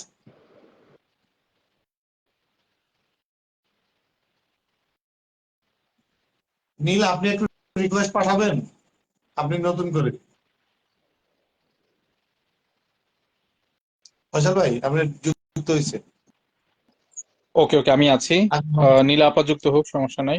উনি আসলে পারতেছে না, তো উনি আসলে নীল হচ্ছে আপনি, নীলা বলছে আপনি হচ্ছে যে টোটালি লাইভটা ক্লোজ করবেন, করে হচ্ছে নতুন করে রিকোয়েস্ট পাঠাবেন, তাহলে হবে। আপনি ফয়সাল ভাই বলবেন আসলে এই মাহবুবটা আসলে কে এবং আপনার সাথে কি প্রতারণা করছে। আচ্ছা, মাহবুবুর রহমান আসলে আহ, ও হচ্ছে ইন্টার পাস একটা ছেলে। ইন্টার পাস করেছে। হ্যাঁ, ইন্টার পাস করেছে, ইন্টার পাস একটা ছেলে। তো ও হচ্ছে ওর সাথে প্রথম ইন্টারাকশন হয় আমার হচ্ছে 2015 সালে। 2015 সালে আমি আমার ব্যাকগ্রাউন্ডটা বলি। আমি হচ্ছে 2012-13 সাল থেকে ফেসবুক ভিত্তিক যে এফ কমার্সটা স্টার্ট হয়, তো প্রথম দিককার পায়োনিয়ারদের মধ্যে হচ্ছে আমি একজন, যারা ফেসবুকে হচ্ছে আপনার বাইরে থেকে প্রোডাক্ট আমরা পারচেস করে নিয়ে আসি। আচ্ছা, তো সেই সুবাদে হচ্ছে অনেক হচ্ছে ফিমেল যারা হচ্ছে উদ্যোক্তা আছে, তারা এই বিজনেসে আসতে চাচ্ছিল, কিন্তু হচ্ছে তারা প্রপার একটা গাইডলাইন্স পাচ্ছিল না। তো সেই ক্ষেত্রে হচ্ছে আমি যখন বিজনেসটা শুরু করি, মানে আমি এমন এমন বাধার সম্মুখীন হয়েছি যে আসলে হচ্ছে একটা ছেলে হয়ে আমি এই যে পরিমাণ ভুগছি, তো আচ্ছা, একটা মেয়ে হচ্ছে সেই পরিমাণ ভুগতে পারবে না। তো আমি তখন তাদেরকে করলাম কি, আমি আমার এন্ড থেকে হচ্ছে তাদেরকে ফ্রি অফ কস্ট, একদম ফ্রি অফ কস্ট আমি আমার ওয়্যার হাউসের অ্যাড্রেস দিছি, আমার হচ্ছে শিপিং কনসাইনমেন্ট আমি তাদেরকে দিয়ে দিছি, যে বলছি যে আপনারা আমার শিপিং অ্যাড্রেস ইউজ করেন, আমার শিপিং সবকিছু ইউজ করেন, আমি হচ্ছে আপনাদের প্রোডাক্ট আপনাদের কাছে পৌঁছায় দেব। এবং এখানে কিছু কিছুর সাথে হচ্ছে বিজনেস ডিল হয়েছে, কিছু কিছুতে হচ্ছে আমি ফ্রি অফ কস্ট, মানে যেটা কস্ট হচ্ছিল আমি সেই কস্টে হচ্ছে তাদের কাছ থেকে নিচ্ছিলাম। মানে যারা তো এমন করে রিকোয়েস্ট আমি ইয়ে করছি, আপনি অ্যাকসেপ্ট করলেই হয়ে যাবে। আপনি বলেন, কন্টিনিউ করেন ফজল ভাই। তো এরপর যেটা হয়েছে, ওই এরকম ভাবে একটা মেয়ে আমার কাছে আছে। ওর পেজের নাম ছিল নির ওনার নিশি। ওই পেজ থেকে হচ্ছে ও হচ্ছে বিজনেস করতো। তো বাইরে থেকে হচ্ছে ইউএসএ থেকে প্রোডাক্ট আনার জন্য কসমেটিক্স আইটেম ও হচ্ছে ডলার কিনতে চাচ্ছিল। আচ্ছা, হ্যাঁ, তো ডলার কিনতে চাওয়ার জন্য ফয়সাল ভাই, তখন ডলার ফয়সাল ভাই, অ্যাভেলেবেল ছিল না, কার্ড। জি। হ্যাপি মনি নামে একজন লিখছে আমার, আহ, তিনি লিখছে আমার আমার টাকা আমার টাকা 3 লাখ, আমি দিয়ে যখন অসুস্থ হই টাকা চাইলে আহ, দেয় না, আজকে 2 বছর, মানে তার থেকে সে হুম, অলরেডি 3 লক্ষ টাকা নিছে। জি। মানে মানে আচ্ছা এত বলতে গিয়ে এতদিন আপনারা কোনোভাবেই একটা বাদ পাচ্ছে এটা বুঝতে পারলেন না। আচ্ছা, আমি ব্যাকগ্রাউন্ডটা শেষ করি। আচ্ছা, তো ব্যাকগ্রাউন্ডটা শেষ করলে বুঝতে পারবেন আসলে কাহিনীটা কি হয়েছে। বলেন, সমস্যা তো নেই। তারপর হচ্ছে যেটা হয় ওনার নিশি হচ্ছে ওই ডলার লাগবে বলে পোস্ট দেয়, তো সেখানে হচ্ছে মাহবুবুর রহমান আরমান ওই মেয়েকে হচ্ছে নক দেয় যে আমার হচ্ছে ইউএসএ তে লোক আছে, আমি আপনার প্রোডাক্টটা কিনে বাংলাদেশে শিপিং করে নিয়ে আসতে পারবো, আচ্ছা। আপনি আমার সাথে হচ্ছে কন্ট্যাক্ট করতে পারেন। তো ওর প্রোফাইল হচ্ছে দেখবে যে গেলে হচ্ছে অমুক তমুক হ্যান ত্যান অনেক কিছু, হ্যাঁ অনেক ভিআইপি মানুষ। তো সেই মেয়ে হচ্ছে সেই প্রোফাইলটা ভেরিফাই না করেই ওগুলোতে বিশ্বাস করে ওর কাছে হচ্ছে ৭৯,০০০ টাকা দিয়ে দেয় আর কি, মেহনাত ৭৯,০০০ টাকা টোটাল দিয়ে দেয়। মেহনাত সানোয়ার লেখছে আমার ৩,৪০,০০০। আমি আপনার এই বাটপারে গল্লা করে জীবন শেষ করে দিচ্ছি। তো এরপর যেটা হইলো, ওই মেয়েটা প্রায় ৬ মাসের মতো ৬-৭ মাসের মতো ঘুরলো। ঘোরার পর সেই প্রোডাক্টের পারচেস হিস্ট্রিটাও দিচ্ছে না, কারণ ৬ মাস ধরে হয়ে গেছে। তাকে তো হচ্ছে তার কাস্টমার থেকে তো টাকা নিচ্ছে, সেই কাস্টমাররাও তো তাকে হচ্ছে চোর বাটপার বলা শুরু করছে অলরেডি। কারণ ইউএস এর শিপমেন্ট বড় জোর ১.৫ মাসের মধ্যে চলে আসে, সেখানে হচ্ছে ৬-৭ মাস হয়ে গেছে প্রোডাক্ট আসতেছে না। তো সে নিজে থেকে রিফান্ড দেওয়া শুরু করছে। তখন হচ্ছে আমার কাছে আসছে। তখন আমি বলি যে ঠিক আছে, সমস্যা নাই, আমি দেখতেছি কি করা যায়। তো আমি এর হচ্ছে অ্যাড্রেসটা খুঁজে বের করি বাসাবোতে। তখন সে পাটোয়ারি গলিতে থাকে, বাসাবো পাটোয়ারি গলি। তো সেখানে ওই নিশি আপুকে নিয়ে যাই। নিশি আপুকে নিয়ে যাওয়ার পর হচ্ছে ওর মামা আসে, ওর মা বাবা সবাই ওই বাসাতে ছিল। তো তারা হচ্ছে বলে যে হচ্ছে আমরা টাকা পয়সা দিয়ে দেবো, সমস্যা নাই। ডিসেম্বর মাস ছিল ২০১৫। আমরা গেছিলাম ১১ তারিখে, ২০ তারিখে দিয়ে দেবে বলে হচ্ছে সে হচ্ছে আমাদেরকে তখন বিদায় করে। মানে তো ২০১৫ সালের এটা নিশির একারই শুধু হচ্ছে ৮৯,০০০ টাকা। এটা ২০১৫ সালের ঘটনা। আচ্ছা আচ্ছা। তো তারপরের দিন হচ্ছে আরো অনেক ভিকটিম আমাকে ইনবক্স করে, সত্যি কথা যেটা, কারণ আমি ফেসবুকে হচ্ছে পাবলিক পোস্ট দিছিলাম, তো সেখানে আমাকে অনেকে ইনবক্স করে। তো সেখানে হচ্ছে আরেকজন ভিকটিম সেজে হচ্ছে তানভীর শাহরিয়ার নামের একটা ছেলে, ওকে আমাকে নিয়ে বাসাবোতে নিয়ে যাওয়ার কথা বলে একটা বাসাতে নিয়ে আমাকে অপহরণ করে আটকায় রাখে। আচ্ছা এটা হচ্ছে ২০১৫ সালের ১২ তারিখ। আচ্ছা। এবং সেখানে গিয়ে হচ্ছে ওই যে আমি আমার প্রোফাইল একটা ভিডিও আপলোড করছি, সেখানে হচ্ছে আমাকে আটক রেখে আমার মোবাইল নিয়ে নিল, আমার ফেসবুক, আমার জিমেইল, আমার আইফোন 6s প্লাস পুরাটাই হচ্ছে সে নিয়ে নিল। নিয়ে সেখান থেকে আমার ফেসবুক প্রোফাইল থেকে হচ্ছে সে পোস্ট দিল, আমাকে একটা জোর করে ভিডিও ধারণ করে যে আমি ব্যক্তি স্বার্থের জন্য হচ্ছে এটা করতেছি, নিশি তার টাকা পেয়ে গেছে, সাবনিহাল সাইকা নামের আরেক মেয়ে ছিল, তার টাকাও সে পেয়ে গেছে। মানে এরকম হচ্ছে মিথ্যা কথা বলে হচ্ছে একটা পোস্ট, মানে আমাকে দিয়ে হচ্ছে একটা ভিডিও শেয়ার করায়। তো শেয়ার করার পর হচ্ছে সেই নিশি হচ্ছে সেই পোস্ট। জি, এটা ২০১৫ সালে। তার মানে হচ্ছে তার সাথে অবশ্যই কোনো দলের হাত ছিল, প্রশাসনের লোক ছিল, নাহলে আপনাকে এভাবে কিভাবে ইয়ে করে। জি জি, আমি আসবো, আমি সবই আসবো। তো তারপর যেটা হয়েছে, এখানে ওর মামার বাসাতে যখন আমাকে আটকায়, তো ওই ভিডিওটা ছাড়ার পর নিশি নামের মেয়েটা হচ্ছে কমেন্ট করে যে আপনি আমাকে ২০ তারিখের ডেট দিছেন, আপনি আজ আমাকে গতকাল কবে টাকা দিয়ে দিচ্ছেন। তখন সে হচ্ছে তার যে চ্যাট আছে, তার সাথে যে চ্যাট হয়েছে সেই চ্যাটটা হচ্ছে সে হচ্ছে যখন আমার কমেন্টে হচ্ছে দিয়ে দেয়, ও ভিডিওটার সাথে সাথে হচ্ছে মানে ক্যান্সেল করে দেয়, আমার প্রোফাইল থেকে ক্যান্সেল করে দেয়। তো যাক, তখন হচ্ছে আমার ওই যে আমার ফ্রেন্ড সার্কেল বলেন বা হচ্ছে ওই যে ডিএসসি যে গ্রুপটা ছিল, এখন বর্তমানে হচ্ছে ডু সামথিং এক্সেপশনাল নামে সম্ভবত আছে। তো ওই গ্রুপের মধ্যে হচ্ছে এটা পোস্ট যায়, এটা মানে পোস্ট হয়, তখন ভাইরাল হয় এটা।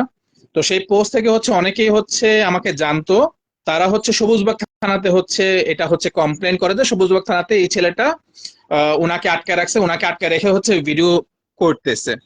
তো থানার হচ্ছে থানা থেকে যখন ওকে হচ্ছে ফোন দেয় তানভীর শাহরিয়ার অনেক প্লাস মাহবুবুর রহমান আরমানকে, তখন তারা হকচকিয়ে হচ্ছে আমাকে সবুজবাগ থানাতে হচ্ছে আমাকে নিয়ে যায়। তো নিয়ে যাওয়ার পর হচ্ছে যেটা হয় যে তারা তো হচ্ছে খুব ভয় আছে যে এখন যদি নাকি উল্টাপাল্টা কিছু হয়ে যায় তাহলে তাদের সমস্যা হয়ে যাবে। তো হ্যাঁ, মাহবুবুর রহমানের মা সেদিন আমাকে হচ্ছে তার বাসা থেকে খাবার এনে খাওয়াইছে, এটা চেক করার জন্য যে আমি ওখানে কোনো কমপ্লেন দেই কিনা। হ্যাঁ, অনেক মানুষজন জড়ো হয়ে গেছিল, আর আমি হচ্ছে মেন্টালি তখন হচ্ছে ট্রমার মধ্যে ছিলাম, কি করব না করব।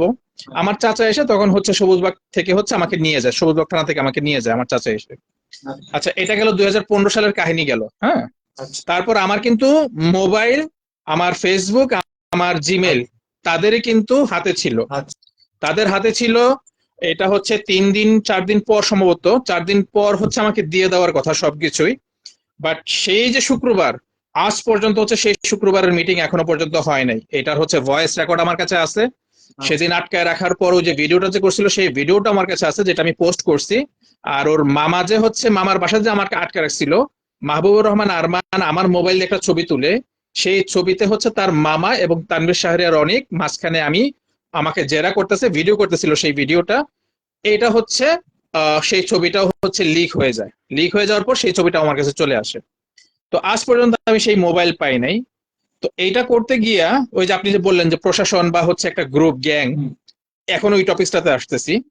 তো সে হচ্ছে জাস্টিস ফর উইমেনে হচ্ছে সে হচ্ছে জয়েন করে। হ্যাঁ, ওইটা একটা দালাল গ্রুপ ছিল, নারী ভিকটিমদের কথা বলে, সেখানে হচ্ছে ওই নারী ভিকটিমদের হচ্ছে ভিডিও যে ভাইরাল হইতো তখন, হ্যাঁ, ব্ল্যাকমেল করার জন্য বা হচ্ছে অনলাইনে ভাইরাল করতো, সেই ভিডিওগুলো দেখে দেখে হচ্ছে তারা হচ্ছে ইন্টারনালি হচ্ছে যে চ্যাট হইতো।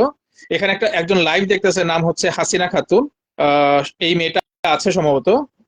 আনফরচুনেটলি তখন সে আমাকে অনেক খুঁজছে মাহবুবুর রহমান আরমানের হয়ে বা হচ্ছে জাস্টিস ফর উইমেনের হয়ে, আমাকে হচ্ছে কট দেওয়ার জন্য, কট খাওয়ানোর জন্য।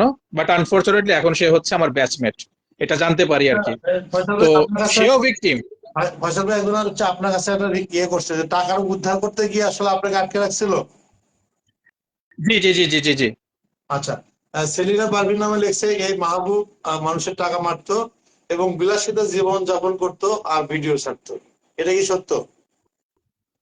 হ্যাঁ হ্যাঁ হ্যাঁ, এটা সত্য, এটা সত্য। আচ্ছা। ও টাকা পয়সা ছাড়তো, আবার হচ্ছে যদি নাকি কেউ যদি টাকা পয়সা চাইতো তাকে নিয়ে উল্টা পাল্টা। এবং মানে আমি আমি একটা ঘটনার কথা, ইনসিডেন্টের কথা আমি বলবো একটু পরেই।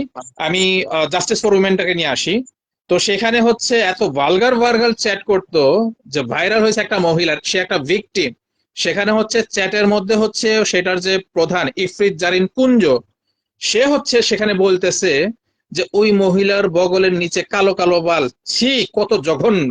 মানে মেল ফিমেল একটা গ্রুপ, যেখানে কিনা হচ্ছে প্রায় আপনার হচ্ছে তখন বোধহয় হচ্ছে 7 থেকে 8 লক্ষ মেম্বার ছিল এবং ম্যাক্সিমামই অ্যাক্টিভ। সেখানে প্রশাসনের লোক ছিল, সেখানে হচ্ছে আর্মির লোক ছিল। আপু আপনি রিকোয়েস্ট পাঠাতে পারেন, উনিও ভুক্তভোগী।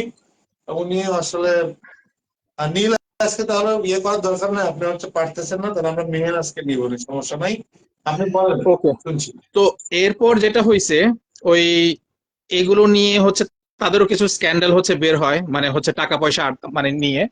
তো সেখানে হচ্ছে আমি প্রেসার ক্রিয়েট করি, জাস্টিস ফর উইমেনকে হচ্ছে আমি প্রেসার ক্রিয়েট করি। প্রেসার ক্রিয়েট করার ফলস্বরূপ হচ্ছে মাহবুবুর রহমান আরমানকে জাস্টিস ফর উইমেন থেকে হচ্ছে টাকা আত্মসাতের অজুহাতে হচ্ছে তাকে গ্রুপ থেকে বের করে দেয়, এবং এটা নিয়ে তারা মামলাও করছিল। ভাইয়া, সে হচ্ছে আরমান আর হচ্ছে যে মাহবুব, এই দুজন কি আলাদা? না না, একই ব্যক্তি, পুরা নাম হচ্ছে মাহবুবুর রহমান আরমান। হ্যাঁ, এখন সে হচ্ছে আরমান নামে, আগে সে কলঙ্কিত ছিল, তো যার কারণে এখন সে হচ্ছে মাহবুব নামে হচ্ছে সবার কাছে পরিচয় দিয়ে বেড়ায়। কিন্তু মাহবুবুর রহমান আরমান হচ্ছে, মাহবুবুর রহমান আরমান হচ্ছে তার পুরা নাম।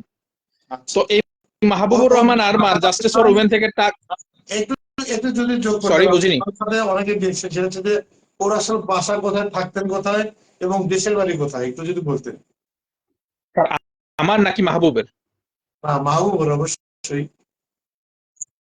মাহবুবের হচ্ছে গ্রামের বাড়ি হচ্ছে কুমিল্লা, গ্রামের নাম হচ্ছে আলগি, উপজেলা হচ্ছে আপনার মেঘনা, জেলা হচ্ছে কুমিল্লা। আচ্ছা আচ্ছা। আর ওই সময় থাকতো হচ্ছে সবুজবাগ থানার বাসাবোর পাটোয়ারি গলিতে। হ্যাঁ, আচ্ছা। বাসাবোতে পাটোয়ারি গলিতে থাকতো। এটা গোরান আর বাসাবোর মাঝখানে একটা স্পেস, পাটোয়ারি গলি নামে সবাই চেনে।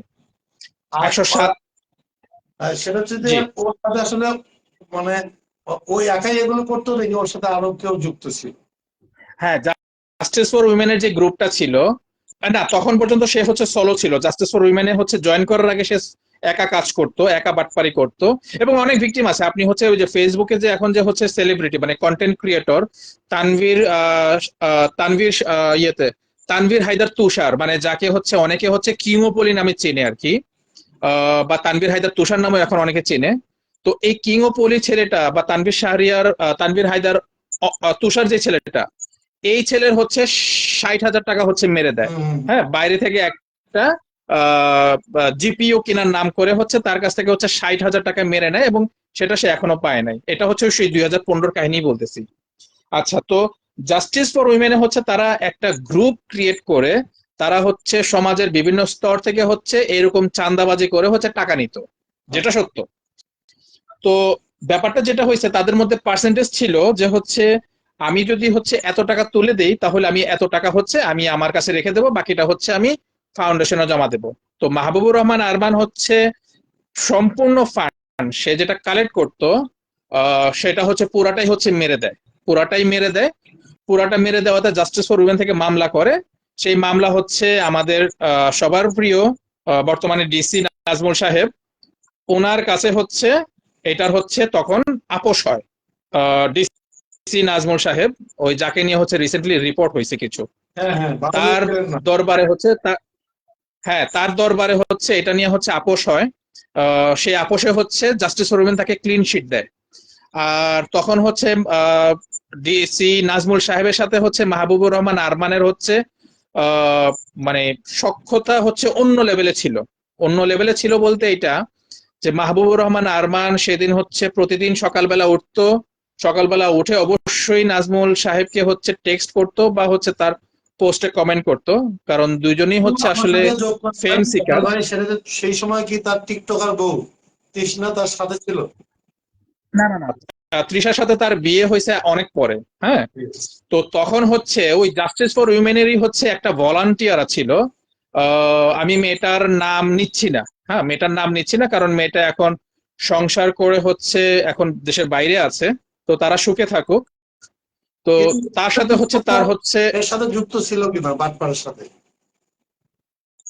কে, তৃষা? না মানে যে মেয়ের কথা আপনি বলছেন। হ্যাঁ, যেই মেয়ের কথা বলছি সে হচ্ছে মাহবুবুর রহমান আরমানের চিটাগং উইংটা হচ্ছে সে দেখাশোনা করত। এবং এটা জাস্টিস ফর উইমেনে হচ্ছে এরকম কথা আছে যে দুইজন মিলেই হচ্ছে টাকা মারছে। এবং মাহবুবুর রহমান আরমান একটা লাইভে এসব এটা বলছিল যে তৃষা, সরি, সেই মেয়েটা হচ্ছে তাহলে নাম বলবেন আপনার না কেন? চিটাগং এ যদি হচ্ছে। সে যদি টাকা মেরে দেয় তাহলে তার নাম বলবেন না কেন? আমরা আসলে হচ্ছে ফোকাস করতেছি হচ্ছে মাহবুবুর রহমান আরমানকে, মানে আমি চাচ্ছি যে ফোকাসটা যেন শুধু মাহবুবুর রহমান আরমানের না কাছে থাকে, না, এই কারণে হচ্ছে ওই মেয়েটার নামটা আমি নিচ্ছি না। সবাইকে নিয়ে আসতে হবে। ভাইয়া, ওই ওই আরেকজন যে আছে ওনাকে একটু মিউট করে দেবেন, ডিস্টরশন হচ্ছে। হ্যাঁ, আপনি একটু ইয়ে করবেন, মিউট করেন তাহলে হবে। আপনি একটু মিউট করেন তাহলে হবে। হ্যালো, আপনি বলেন। আমার কথা শোনা যাচ্ছে? হ্যাঁ শুনতে পাচ্ছি, উনি বের হয়ে গেছে, বলেন। আচ্ছা, তো তখন যেটা হইলো, ওই আমি মেয়েটাকে হচ্ছে আসলে সাইড করতে চাচ্ছি কেন, কারণ ওইটা মানে আমার কাছে কোনো প্রমাণ আসেনি। ফার্স্ট অফ অল আমার কাছে প্রমাণ আসেনি। মাহবুবুর রহমান আরমান হচ্ছে তখন লাইভে আসছিল, লাইভে এসে তাকে হচ্ছে সেই মেয়ের সাথে তার হচ্ছে ফিজিক্যাল ইন্টিমেশন ছিল। এটা তার ওয়াইফ, বর্তমান যে তৃষা ওয়াইফ আছে, তার সাথে বিয়ে হওয়ার 1 মাস আগেও তার সাথে হচ্ছে রিলেশন ছিল, তাদের অ্যাফেয়ার ছিল। এবং তাদের হচ্ছে ফিজিক্যাল ইন্টিমেশন ছিল। তো তাকে তার বাসায় সবাই হচ্ছে বৌমা বৌমা বলে ডাকতো। এবং লাইভে এসে মাহবুবুর রহমান আরমান কতটা খারাপ মেয়েদেরকে নিয়ে কাজ করে, অথচ তার যে হচ্ছে আহ, মানে বলা যায় যে হচ্ছে অর্ধাঙ্গিনীর মতোই ছিল সব সময়। সেই মেয়েকে হচ্ছে, চিত্তরঞ্জনের মেয়েটার কথা বলছি, সেই মেয়েটাকে হচ্ছে লাইভে এসে হচ্ছে প্রস্টিটিউট বলে হচ্ছে গালি দেয়। মানে একজন নারীবাদী যে কিনা নারীদেরকে নিয়ে কাজ করে, সে তার এক সময়ের বেড পার্টনার যাকে তার বাসার সবাই বৌমা বৌমা বলে হচ্ছে ডাকে, সেই মেয়েকে লাইভে এসে হচ্ছে প্রস্টিটিউট বলে হচ্ছে গালি দেয়। আরো নোংরা অনেক ভাষাতে কথা বলে সেই মেয়েটাকে। তো সেই মেয়েটা যাক তারপর হচ্ছে চক্ষু মানে লজ্জায় হচ্ছে আর কিছু বলতে না পেরে সেই মেয়েটা হচ্ছে আরেকজনকে বিয়ে করে দেশের বাইরে আচ্ছা চলে ভাই, যায়। আচ্ছা, এটা গেল একটা। যেহেতু আপনি বলছেন জি, 3 জনের টাকা মানে দিচ্ছে, সেখানে আপনি আসলে কতজনের কাছ থেকে আসলে প্রমাণ পেয়েছেন যে তাদের টাকা মাহবুব মেরে দিচ্ছে? আমার কাছে প্রমাণ আছে হচ্ছে, আমি 2015 সালের আগেরটাও যদি আমি কাউন্ট করি তখনই ছিল হচ্ছে প্রায় হচ্ছে 20 থেকে 30 জনের মতো ছিল ভিকটিম, এবং তখন অ্যামাউন্ট গুলো ছোট ছিল, সত্যি কথা যেটা ওই 50, 60, 70 এরকম ছিল। 1 লাখের উপরে আমি দেখিনি কখনো, মানে আমি 90,000 পর্যন্ত দেখছি, তার উপরে দেখি নাই। আচ্ছা, তখন 20-30 আর জনের একটা প্রমাণ বিষয় ছিল। শুনেন, এই সরকার পতনের পরে তার সাথে আসলে যোগাযোগ করতে পারছিলেন? মাহবুবুর রহমান আরমানের কথা বলছেন? জি। আচ্ছা, সরকার পতনের পর হচ্ছে আসলে যে ব্যাপারটা হয়েছে, আমি এই ব্যাপারটা টোটালটাই হচ্ছে আহ, আমি চেপে গেছিলাম, কারণ আমি আমার লাইফটাকে নিয়ে মুভ অন করছি। আমার লাইফটাকে নিয়ে মুভ অন করার পর হচ্ছে সে তার লাইফে ছিল, আমি আমার লাইফে ছিলাম। হ্যাঁ, মাঝখানে আমি জানতাম যে সে হচ্ছে ইনভেস্টরের খুঁজতেছে টাকা পয়সা নেওয়ার জন্য, এবং এটা আমি জানতাম, কিন্তু আমি আহ, বলছে যে যাক, ও করতেছে করুক। আহ, আর আমি বিশ্বাস করতাম যে আমার কিছু ওই 2015, 16, 17 দিকের হচ্ছে যে লাইভ গুলো আছে, কিছু কিছু কন্টেন্ট অনলাইনে এখনো খুঁজলে পাওয়া যায়, বিভিন্ন বড় বড় যে গ্রুপে আছে সেখানে কিন্তু পাওয়া যায় বুঝলে। তো আমি ভাবছি যে হচ্ছে যারা ইনভেস্টর খুঁজতেছে, ও তো হচ্ছে কমেন্ট সেগমেন্ট অফ করে বা হচ্ছে অনলি ফ্রেন্ড করে হচ্ছে সেই পোস্ট গুলো দিত, যাতে আমি হচ্ছে কমেন্ট করতে না পারি। ঠিক আছে। হ্যাঁ, কারণ আমি তো কমেন্ট করলে তো হচ্ছে এরকম টাইমে একটা কমেন্ট করব যে আপনারা হচ্ছে এই বাটপারের কাছ থেকে হচ্ছে করবে, মানে ইনভেস্ট করবেন না। তো ও হচ্ছে এই আচ্ছা, অপশন গুলো কিন্তু রাখে না। ডক্টর ভাই, হ্যাঁ, আমার কাছে একটা প্রশ্ন, সেটা হচ্ছে যে আপনাকে যখন হচ্ছে অপহরণ করলো, আপনি আসলে তখন কেন আহ, ইয়ে করেননি? আপনার হচ্ছে যে আপনি তখন আসলে কেন কমপ্লেন করেননি, মামলা করেননি? আইনের আশ্রয় কেন নেইনি? আচ্ছা, ভালো প্রশ্ন করছেন। সরি, আমি এটা ভুলে গেছিলাম। তো 2015-16 সালে যে কাজটা হয়েছে, তখন হচ্ছে আমি কমপ্লেন করতে যাই। কমপ্লেন করার পর যে প্রবলেমটা শুরু হয়, সবুজবাগ থানা থেকে হচ্ছে আমাকে বলে যে আপনার নামে তো হচ্ছে অলরেডি সে তো জিডি করছে, তো আপনি যদি হচ্ছে কিছু করতে চান, আপনি উপর থেকে একটা সুপারিশ নিয়ে আসেন, আমরা হচ্ছে এটাকে দেখবো তখন, কারণ আপনি তো সেদিন তো কিছু বলেন নাই। তো আমি বললাম যে সেদিন আমি ট্রমাতে ছিলাম, আমি কিভাবে বলবো। তো কার কাছে যাই এটা করতে করতে আমি হচ্ছে নাজমুল সুমন সাহেবের হচ্ছে কন্টাক্ট। তো আমি নাজমুল সুমন সাহেবের কাছে আমি কন্টাক্ট করার চেষ্টা করি, কারণ তিনি যেহেতু হচ্ছে সেই সময় হচ্ছে সাইবার স্পেস, সাইবার পুলিশ বলতে একমাত্র নাজমুল সুমন সাহেবই ছিল। তো তার কাছে যাওয়ার পর হচ্ছে আমি পরবর্তীতে বুঝতে পারি সে আমাকে 2-3 দিন সময় দিছে, সত্যি কথা যেটা 2-3 দিন সময় দিছে। সময় দেওয়ার পর হচ্ছে সে বলছে, তো তুমি তো ছেলে খারাপ, তুমি এটা তুমি ওইটা। তখন আমি বললাম যে দেখেন, আমি যদি খারাপ হই তাহলে আমার খারাপটা হচ্ছে আমাকে দেখাবেন। তখন বললো যে তোমার নামে তো অনেক জিডি আছে, তোমার নামে তো অনেক কমপ্লেন আছে, মাহবুব তো তোমার নামে কমপ্লেন করছে, সাইবার সেলও হচ্ছে কমপ্লেন করছে, তোমাকে তো হচ্ছে অ্যারেস্ট করা হবে। আবার আরেকটা কাজ হয়েছে যেটা, সেটা হচ্ছে মানে এটাতে আমি ভয় পাইনি, সত্যি কথা যেটা, নাজমুল সুমন সাহেবের এইসব হুমকি দামকিতে আমি ভয় পাইনি। আমি যেটা ভয় পাইছি সেটা হচ্ছে তানভীর শাহরিয়ার যে অনেক ছেলেটা, যে ছেলেটা আমাকে কিডন্যাপ করছিল, হুম। যাকে দিয়ে মাহবুবুর রহমান আরমান ওই দিন, ওই ছেলেটার বাসা হচ্ছে আপনার আজিমপুর হোমটেক্স টাওয়ারে। আচ্ছা, এটা হচ্ছে আজিমপুর ওনার নাম কি? আপনার ইডেন ইডেন ইডেন মহিলা কলেজ থেকে, ইডেন মহিলা কলেজের যে কর্নারটা আছে, সেই কর্নার থেকে হচ্ছে 100 গজ সামনে, সেই 100 গজ সামনের অপোজিটেই হচ্ছে আমার বাবার বিদ্যুতের অফিস। আমার আব্বু বিদ্যুতের চাকরি করত, রাস্তা ঠিক অপোজিটেই। 30 ফিট রাস্তা, 30 ফিট রাস্তার এই পার ওই পার। তো সেই ছেলে হচ্ছে আপনার আমার বাবার অফিসে গিয়ে 10-12টা ছেলেকে নিয়ে আমার বাবাকে থ্রেট দিয়ে আসে। এখন উনি যখন অফিসে গিয়ে থ্রেট দিয়ে আসে অনেকগুলো ছেলে পেলে, এলাকার ছেলে পেলে নিয়ে, মাস্তান ছেলে পেলে নিয়ে, তখন অফিসের যে সিনিয়র বস ছিলেন আমার আব্বার, তিনি বললেন যে দেখো, আচ্ছা, আহ, বিভিন্ন ওরা তো সার্ভার ছেলেরা আপনি যেখানে তো ভালো। অ্যাড হবেন, আপনার কিছুক্ষণ পরে শুনবো। আমরা হচ্ছে যে হুম। আমরা 1 মাস কথা বলবো, সমস্যা নেই, একবারই সব বলা যাবে না। আমাদের সাথে আরেকজন আছে, একটু তাকে বলার সুযোগ দিবেন, উনি আসলে কি বলতে চান। ওকে ওকে ওকে, অবশ্যই রকি ভাই, অবশ্যই অবশ্যই অবশ্যই। রকি ভাই, আপনি একটু বলবেন।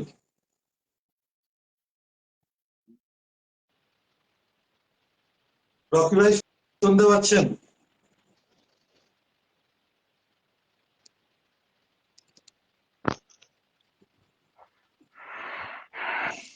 রকি ভাই কি আছে লাইভে? আচ্ছা, হ্যাঁ, শুনতে পাচ্ছি ভাই, বলেন। আপনি বলেন। হ্যাঁ, আসসালামু আলাইকুম ভাইয়া, ধন্যবাদ সুযোগ দেওয়ার জন্য। আসলে অনেকদিন যাবতীয় আমি বলতে চাচ্ছিলাম যে শুরুটা থেকেই বলি, আমি যখন মানে ইনভেস্ট করার জন্য আসলে অনেক পথ খুঁজছিলাম, তো হঠাৎ করে ফেসবুকে একটা পোস্ট আসে যে নতুন বিনিয়োগকারী খুঁজতেছি, তো বিভিন্ন কাপড় অ্যাড দিত। তো এইভাবে ভাবে ওর নিচে আমি অনেকের কমেন্ট দেখতে পেলাম, তো হঠাৎ করে দেখলাম যে পুরান ঢাকার একজন পরিচিত আপু, সে ওখানে ইনভেস্ট করছে। তো আমি তার সাথে কন্ট্যাক্ট করি, তো বললো যে হ্যাঁ আমি তো ইনভেস্ট করেছি, তো প্রফিট দিচ্ছে, 2 মাস যাবত দিচ্ছে, হ্যাঁ ভালো আছে মানে। অনেকে হয়তো বা প্রথম প্রথম প্রবলন দিয়ে রাখতো যে 2-1 মাস।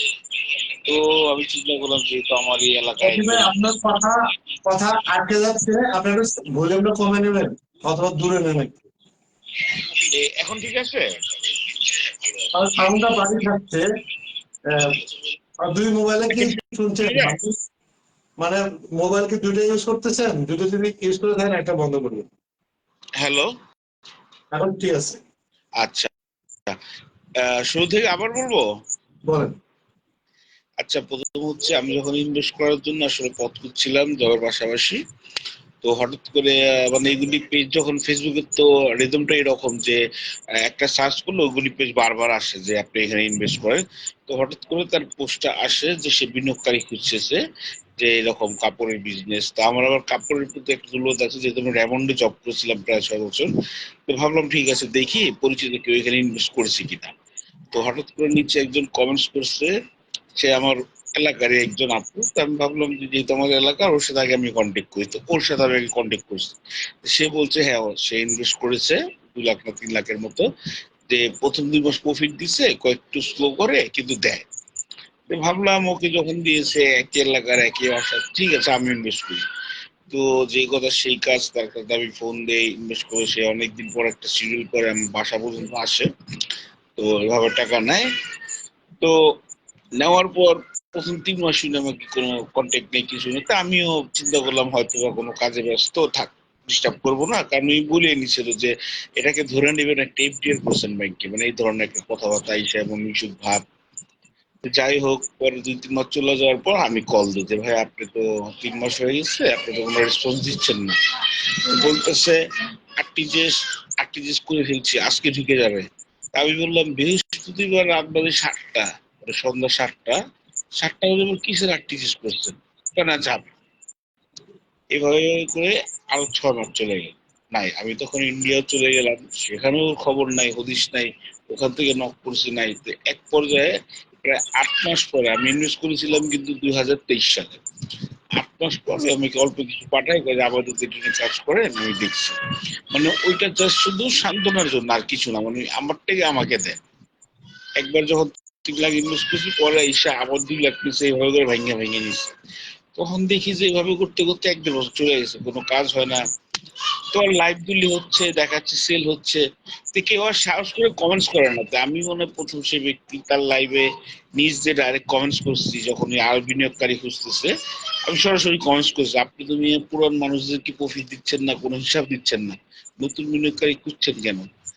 এই দেওয়ার সাথে সাথে জোর গেলে 5 মিনিট আমার কমেন্টসটা রাখছে, তারপর আমাকে ব্লক করে দিয়েছি সবকিছু থেকে। ওই 5 মিনিটে আমার সাথে যে আপুর যে কমেন্টস করছে বা লাইভে আসলো, নীলাপ দেবেন আপু, ওই 5 মিনিট সবাই আমার সাথে কন্ট্যাক্ট করে। পরে এইভাবে আমরা জানতে পারি যে আমরা আসলে অনেক ভুক্তভোগী, উনি সবার টাকা মেরে খাচ্ছে।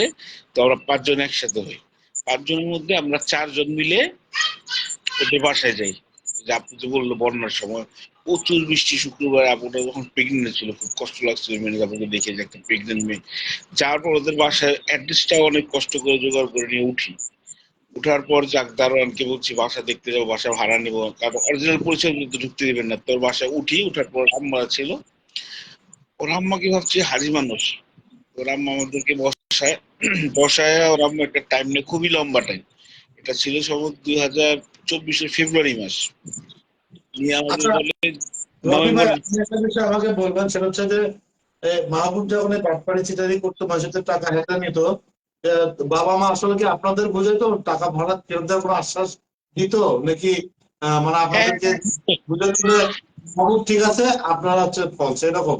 হ্যাঁ, হ্যাঁ, হ্যাঁ, প্রতিদিনই আশ্বাস দিত, ওর আশ্বাসের শেষ নাই। 15 তারিখে একটা আশ্বাস দিত, সেই 15 তারিখ আসতো না, এই আজকে পেমেন্ট হয়ে গেছে বিকাশ, তাহলে আপনাকে এই যেটা বলে রাখি, তো সেই আপনাকে যেটা বলে রাখছি সেটা হচ্ছে যে আইনের আওতায় তার বাবা মাকে আসতে হবে, কারণ এর সাথে তার বাবা মা জড়িত। আমার কাছে যেটা মনে হলো আর কি। জড়িত। সেটা যখন ওর আম্মা 1 বছর আমাকে ওর আম্মা আরো 1 বছর ঘুরায় এবং ডাইরেক্ট ওর আম্মা হুমকি দেয়, যখন পারলে মামলা করো তো। এই পর তখন বাধ্য হয়ে আমি বড় মতো মামলা করি। মানে ওর মাই বলে যে পারলে মেরে ফেলো, যত মামলা করো তো মামলা করো। আমার ভাই পর আমাকে অফার করে প্রতি মাসে 5,000 টাকা করে দিবি। তা আমি প্রায় 5-10 লাখ টাকা পাই। 5,000 করে দিলে মানে জীবন জগৎ আমার সব শেষ।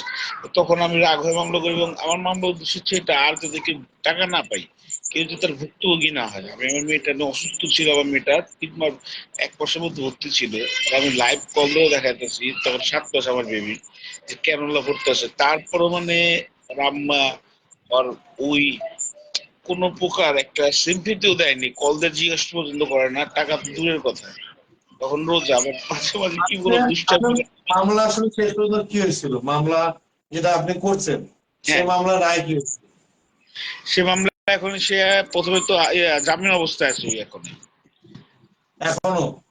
হ্যাঁ হ্যাঁ, ওই জামিন অবস্থা আছে, চার্জশিট আমাদের সই হচ্ছে ইনশাল্লাহ, ট্রায়াল চলে গেছে আজকে। এটা আপনি মামলা এটা করছেন কতদিন আগে? মামলা করছেন কতদিন আগে? মামলা করছি প্রায় 1 মাস হয়ে গেছে। মানে একদম আমরা তিন নতুন? আমরা 3 জন একসাথে মামলা করেছি, মানে উনি 3 জন 3 উনি মামলা সবাই। আচ্ছা, মানে মামলা করছেন নতুন, উনি ওটাতে হচ্ছে জামিন নিয়ে জামিনে আছে, এই তো? হ্যাঁ হ্যাঁ, এখন জামিন এবং ওয়ারেন্ট ইস্যু হয়েছে ওর নামে ওয়ারেন্ট পর্যন্ত ইস্যু হয়ে গেছে। আচ্ছা, ঠিক আছে। বিষয় হচ্ছে যে আপনি আপনার আসলে আপনার থেকে মোট কত টাকা নিছে মাহবুব? এই পর্যন্ত যদি ধরি অরিজিনাল যদি আছে 5 লাখই ধরলাম, সর্বনিম্ন 5 লাখই ধরলাম, 5 লাখ। আদালতের সামনে যখন সে গেছে, হ্যাঁ, আদালতকে তিনি আসলে কি বলছে, তার ভাষ্য কি ছিল? ওই তো যেদিন হাজিরার কথা ছিল ওদিন জামিন, পরের দিন গিয়ে ওই জামিনটা এমন ভাবে নিচ্ছে ওর উকিলের মাধ্যমে, যেখানে লেখা আছে যে ওই খুব শীঘ্রই এটার একটা সমঝোতায় আসবে, আপোষে আসবে। হ্যাঁ, টাকা পয়সার হিসাব নিয়ে বসবে, বসে আমাদের টাকা আমাদের থেকে নিয়ে নিবে, এই মর্মে আমাদের কিছু সময় দেওয়া হোক, এইগুলো উনি জামিন নিচ্ছে। অথচ একটা দিন আমাদেরকে কল দেয়নি, বরঞ্চ আমরাই গেছিলাম, ওই যে মেহনাজ আপু নিয়ে গেছিল। আমার যাওয়ার ইচ্ছে ছিল না ওদের বাসায়, যে আবার আপোষ হওয়ার জন্য। এই শুক্রবারে মনে হয় গিয়েছিলাম, গেছে শুক্রবারে। আচ্ছা, তো সেটা হচ্ছে যে তারা রাফি ভাই, যেটা আপনাকে বলবো সেটা হচ্ছে যে প্রতিটা লাইভের পিছনে আমরা টানা 1 মাস লাইভ করব, এবং আপনাকে যেটা বলি সেটা হচ্ছে প্রতিদিন একটা করে নিউজ করব, এবং আমরা লাইভে যে যে কথাগুলো বললাম, অনেকে হয়তো বা লাইভ দেখবে না অথবা ইয়ে করবে না, আমরা এটা নিউজ আকারে দেবো, আপনারা শেয়ার করবেন। এবং আপনার পরবর্তী যে ডেট থাকবে আপনি আমার নাম্বার নেবেন, নিয়ে হচ্ছে যে আপনি আমাকে রাখবেন, আমি আপনার সাথে থাকতে চাই এবং আমি দিতে চাই এই মাহবুবকে। ঠিক আছে? কারণ হচ্ছে যে উনি 103 জনের টাকা সবার টাকায় দিতে হবে। ঠিক আছে? এই টাকা আপনাদের প্রাপ্য, এবং উনি যদি আর কোনো বাটপারি না করতে পারে, এই জন্যই হচ্ছে আমাদের এই প্রতিবাদটা। হ্যাঁ হ্যাঁ হ্যাঁ, অবশ্যই অবশ্যই ভাই। এবং যখন আমি এর বাটপাড়ি ধরতে পারি আমাকে সবকিছু থেকে ব্লক দিয়ে রাখছে, এবং যখন ওই কথা তর্কে আমার সাথে পারে না তখন আমাকে আবার ব্লক দিয়ে দেয়। মানে নতুন আইডি দিয়ে টক দিলে ব্লক দিয়ে দেয়, বলে কি লস। আমি এমন অফার করছি, ভাইয়া ঠিক আছে তুমি লস, আমি লস বিয়ার করবো। সেই লস যদি আমাকে বলো 50,000, আচ্ছা 50,000 গেলে মেহনাজ তুমি আমার সাথে সারোয়ার, এবার। আপনি যে পাঠান, আপনার আপনার থেকে শুনে আমরা শেষ করব, কারণ হচ্ছে যে আমাদের ডিউরেশন ছিল 1 ঘন্টা, সেটা 1 ঘন্টা 12 মিনিট হয়ে গেছে। হ্যাঁ রকি ভাই, সেটা হচ্ছে যে অবশ্যই আমরা আপনার বিষয়ে আরো কথা শুনবো, সেটা হচ্ছে যে আপনি পরবর্তীতে যে ডেট মামলার আমাকে জানাবেন। এবং 103 জনের থেকে যেহেতু বাটপাড়ি করছে, আমরা আসলে একটা সংবাদ সম্মেলন করব, এবং আমরা প্রমাণ করবো সে আপনাদের থেকে টাকা নিছে, এবং 103 জন তার নামে মামলা করবে। এর জন্য নিউজ ইনশাল্লাহ ইনশাল্লাহ। এবং যত কাভারেজ এবং আমাদের টাকা ফেরত পাওয়ার জন্য যা যা করার আমি এটা করব। এবং যেহেতু আপনি বলছেন যে একটু আগে ফয়সাল ভাই বলছে, তিনি আসলে এডিসি নাজমুলের কাছের লোক ছিলেন, এবং এডিসি নাজমুলের নামে অনেক মামলা হয়েছে, বিভিন্ন প্রতারণার সাক্ষী প্রমাণ পেয়েছি। আমার সাথেও একটা অপরাধ করেছিল। আমরা এই টোটাল তাকে আস্তে আস্তে ধরতে চাই। আপনি মেহনাজ সারোয়ার, আপনি যদি একটু রিকোয়েস্ট পাঠাতেন, আমি আপনার সাথে একটু কথা বলে আসলে আজকে লাইভ শেষ করব। রকি ভাই, সেটা হচ্ছে যে আপনি আসলে আহ, মানে টোটাল আপনার 5 লক্ষ টাকা নিয়েছে, আপনি আসলে তার কি শাস্তি দাবি করছেন? আমি ভাইয়া ওর শাস্তি মানে আমি চাচ্ছি যে ভাইয়া আমাকে কি বলবো, আমি তো মানে অন্তত যাতে 5টা বছর যাতে জেলে থাকে, আমি টাকা পাই বা না পাই। ওই যে এক ঘুটঘুটে মানে আমার আপনার যে থেকে কষ্ট, কি বলে আপনার থেকে কি বলে টাকা নিয়েছিল মাহবুব? তার থেকে কি বলে নিয়েছিল, ইনভেস্ট, কাপড়ের বিজনেস বলবে, কাপড়ের বিজনেসের কথা বলে টাকা নিয়েছে, যে খুব আপনার বড় সাথে বাকি। পরিচয় হয় কোথায় এবং কিভাবে? আমি ভাই শুনতে পাচ্ছি না আসলে। আপনার সাথে পরিচয় হয় কিভাবে এবং আপনার থেকে টাকা নেয় কিভাবে সেটা বলছিলাম। আমার সাথে পরিচয় হয় হচ্ছে ফেসবুকের মাধ্যমে, হ্যাঁ, পরে ওর সাথে সরাসরি দেখা করি। আমি যদি হিসাব করি ভাইয়া, হ্যাঁ, ওই তো ভেঙে ভেঙে আমার থেকে টাকা নিচ্ছে। আমি যদি টোটাল হিসাব করি, অবশ্যই 10 লাখ টাকা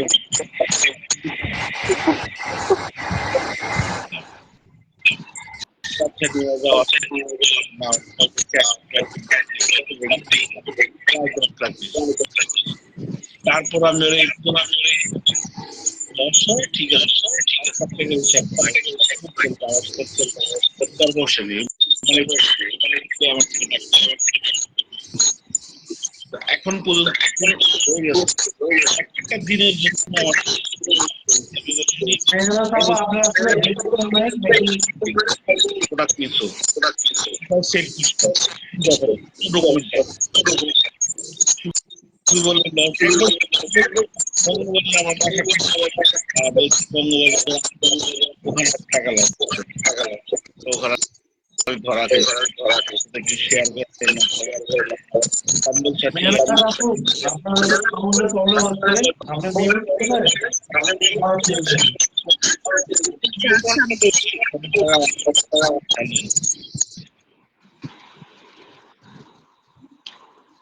ভাইয়া শুনতে পাচ্ছেন?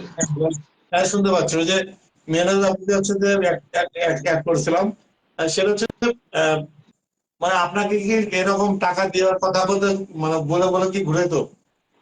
হ্যাঁ, ঘুরেই তো, এবং আমার থেকে প্রায়, আমার খাতায় লেখা আছে, হ্যাঁ, আমি যতটুকু জানি আমার থেকে 10 লাখই নিয়েছে। কিন্তু আপনি এখন বলেন ওই সেটা, টাকাটা আসলে কিসের মাধ্যমে দিচ্ছিলেন? টাকা আসলে কিসের মাধ্যমে দিচ্ছিলেন? সরি ভাইয়া, আমি আপনি যে টাকা তাকে দিছিলেন কিসের মাধ্যমে দিচ্ছেন? Check, cash? চেক চেকের মাধ্যমে দিছি, এবং কিছু টাকা আইসা আইসা বাসা থেকে, আমি থাকতাম না, মানে ফোনে ফোনে আম্মুকে বলে দিতাম, আচ্ছা দিয়ে দাও হয়তো, বা মানে হুট করে আসতো যে বলতো ভাই এই প্রোডাক্টটা পেয়েছি বলে অনেক লাভ হবে, আমি আচ্ছা যাও বাসায় যান, আর আমি আম্মুকে বলে দিচ্ছি, এইভাবে করে করে এসে আম্মুতে ক্যাশ চেয়ে গেছে। তো ওগুলি তো সাইন টেন রাখতাম না, সরল বিশ্বাসে দিতাম। তো ওই সুযোগটাই নিয়েছি। এখন বলে যে আপনি 10 পান না, আপনি 5 পান, কিন্তু আমি আসলে ইচ্ছা আছে আমি 10 পাই। কিন্তু মানে তারপর আমি টোটাল টাকা বলছি হচ্ছে, হ্যাঁ, টোটাল টাকা হচ্ছে 10 লাখ। হ্যাঁ, হ্যাঁ, হ্যাঁ, হ্যাঁ, এই টাকা নিয়ে আমার সাথে কোর্ট করেছে। তারপর আমি বলছি আচ্ছা ঠিক আছে, তুমি 5 বলতেছো, তুমি আমার সাথে একটা দিন বসো, আমার সাথে হিসাবটা নিয়ে বসো, আমি হিসাব দিচ্ছি। তুই একদিন আমার সামনে আসেনি, বসেও না, এবং কোনো মেমো দেখা না কোথা থেকে মাল নিছে। আমি বলছি তুমি যে বলছো লস করছো, বঙ্গবাজার তোর আগুনে পড়ছে, কোন কার কাছে সেল করছো, কারো না কারো তো নম্বর আছে, পার্টিদের নম্বর তো আর পুরায়নি, সব পার্টি তো আগুনে পুড়ে মারা যায়নি, তুমি আমার পার্টির নম্বর দাও, কারো নম্বর আচ্ছা, দিতে। রকি ভাই, সেটা হচ্ছে যে 10 লক্ষ টাকা যেহেতু আপনি পান, আপনি আসলে আদালতে কত লক্ষ টাকার মামলা করছেন? 10 লাখ টাকা মামলা করছে। ওকে, ঠিক আছে। আপনি পরবর্তীতে ডেট হলে অবশ্যই আমাকে জানাবেন। আমি আসলে আপনার মামলার তারিখের দিন থাকতে চাই, এবং হ্যাঁ, যেহেতু আপনার নিউজ হবে, আমরা নিউজ আকারে দিয়ে এবং আমরা যাদের সাথে কথা বলতে চাই, এবং 103 জন আপনাদের যদি কারো থেকে টাকা নিয়ে থাকে আপনারা আমার ইনবক্স করবেন, এবং আমরা টানা 1 মাস এই বিষয় নিয়ে কথা বলবো। কথা বলে আসলে আমরা সংবাদ সম্মেলন করব। পরবর্তীতে আমরা হচ্ছে যে আমরা মামলা হচ্ছে, এবং আমরা চাই যে আসলে 103 জনের টাকা সবাই ফেরত পাক। কারণ হচ্ছে যে আহ, হয়তোবা তিনি, যেটা আমরা জেনেছি যে বিভিন্ন প্রশাসনের আওয়ামী লীগ যারা, আওয়ামী প্রতিনিধি যারা ছিল এবং তাদের সঙ্গে তার যোগাযোগ ছিল। আমার কাছে মনে হয় যে এগুলো টাকা নিয়ে যখনই টাকা ফেরত চলে তার মামলা হামলা এবং হুমকি দিত, এবং আপনি জেনেছেন যে ফয়সাল ভাইকে তিনি অপহরণ করে আজকে তার থেকে মোবাইল, টাকা পয়সাও নিয়েছে। তাই তাই তো রকি ভাই? হ্যাঁ, যদিও আমাকে মানে এই ধরনের হয়নি, করতে পারিনি, কারণ আমার বাসা থেকে ওর বাসা দৃষ্টান্ত অনেক দূরে, তো এই জন্য আমাকে আটকাতে বা গুম করবে এরকম সাহস করতে পারেনি। আর ফাঁসার ভয় হয়তো ওর কাছাকাছি ছিল, তো এই জন্য ওনার সাথে একটু বেশি করে ফেলছি। সেটা হচ্ছে মেহনাজ আপু, আপনি টোটালি লাইটটা ক্লোজ করে দেন, মোবাইল থেকে দিয়ে নতুন করে ঢুকেন, ঢুকে হচ্ছে রিকোয়েস্ট পাঠান। আমরা হচ্ছে যে মেহনাজ থেকে একটু শুনবো, শুনে আসলে তার থেকে কত টাকা নিয়েছে এই বিষয়ে আসলে জেনে আমরা আজকের মতো শেষ করবো, এবং আগামীকাল এটা নিয়ে কথা বলবো আবার ঠিক রাত 12টায়। কারণ হচ্ছে যে আমরা আসলে জানতে চাই কে মাহবুব, এবং 103 জনের থেকে প্রায় 2 কোটি টাকার মতো আত্মসাৎ করেছে, যেটা হচ্ছে ফ্যাসি সরকারের আমলে। এবং আমরা যেটা জেনেছি তার সাথে হচ্ছে ডিবি নাজমুল এবং বিভিন্ন প্রশাসনের লোক জড়িত ছিল।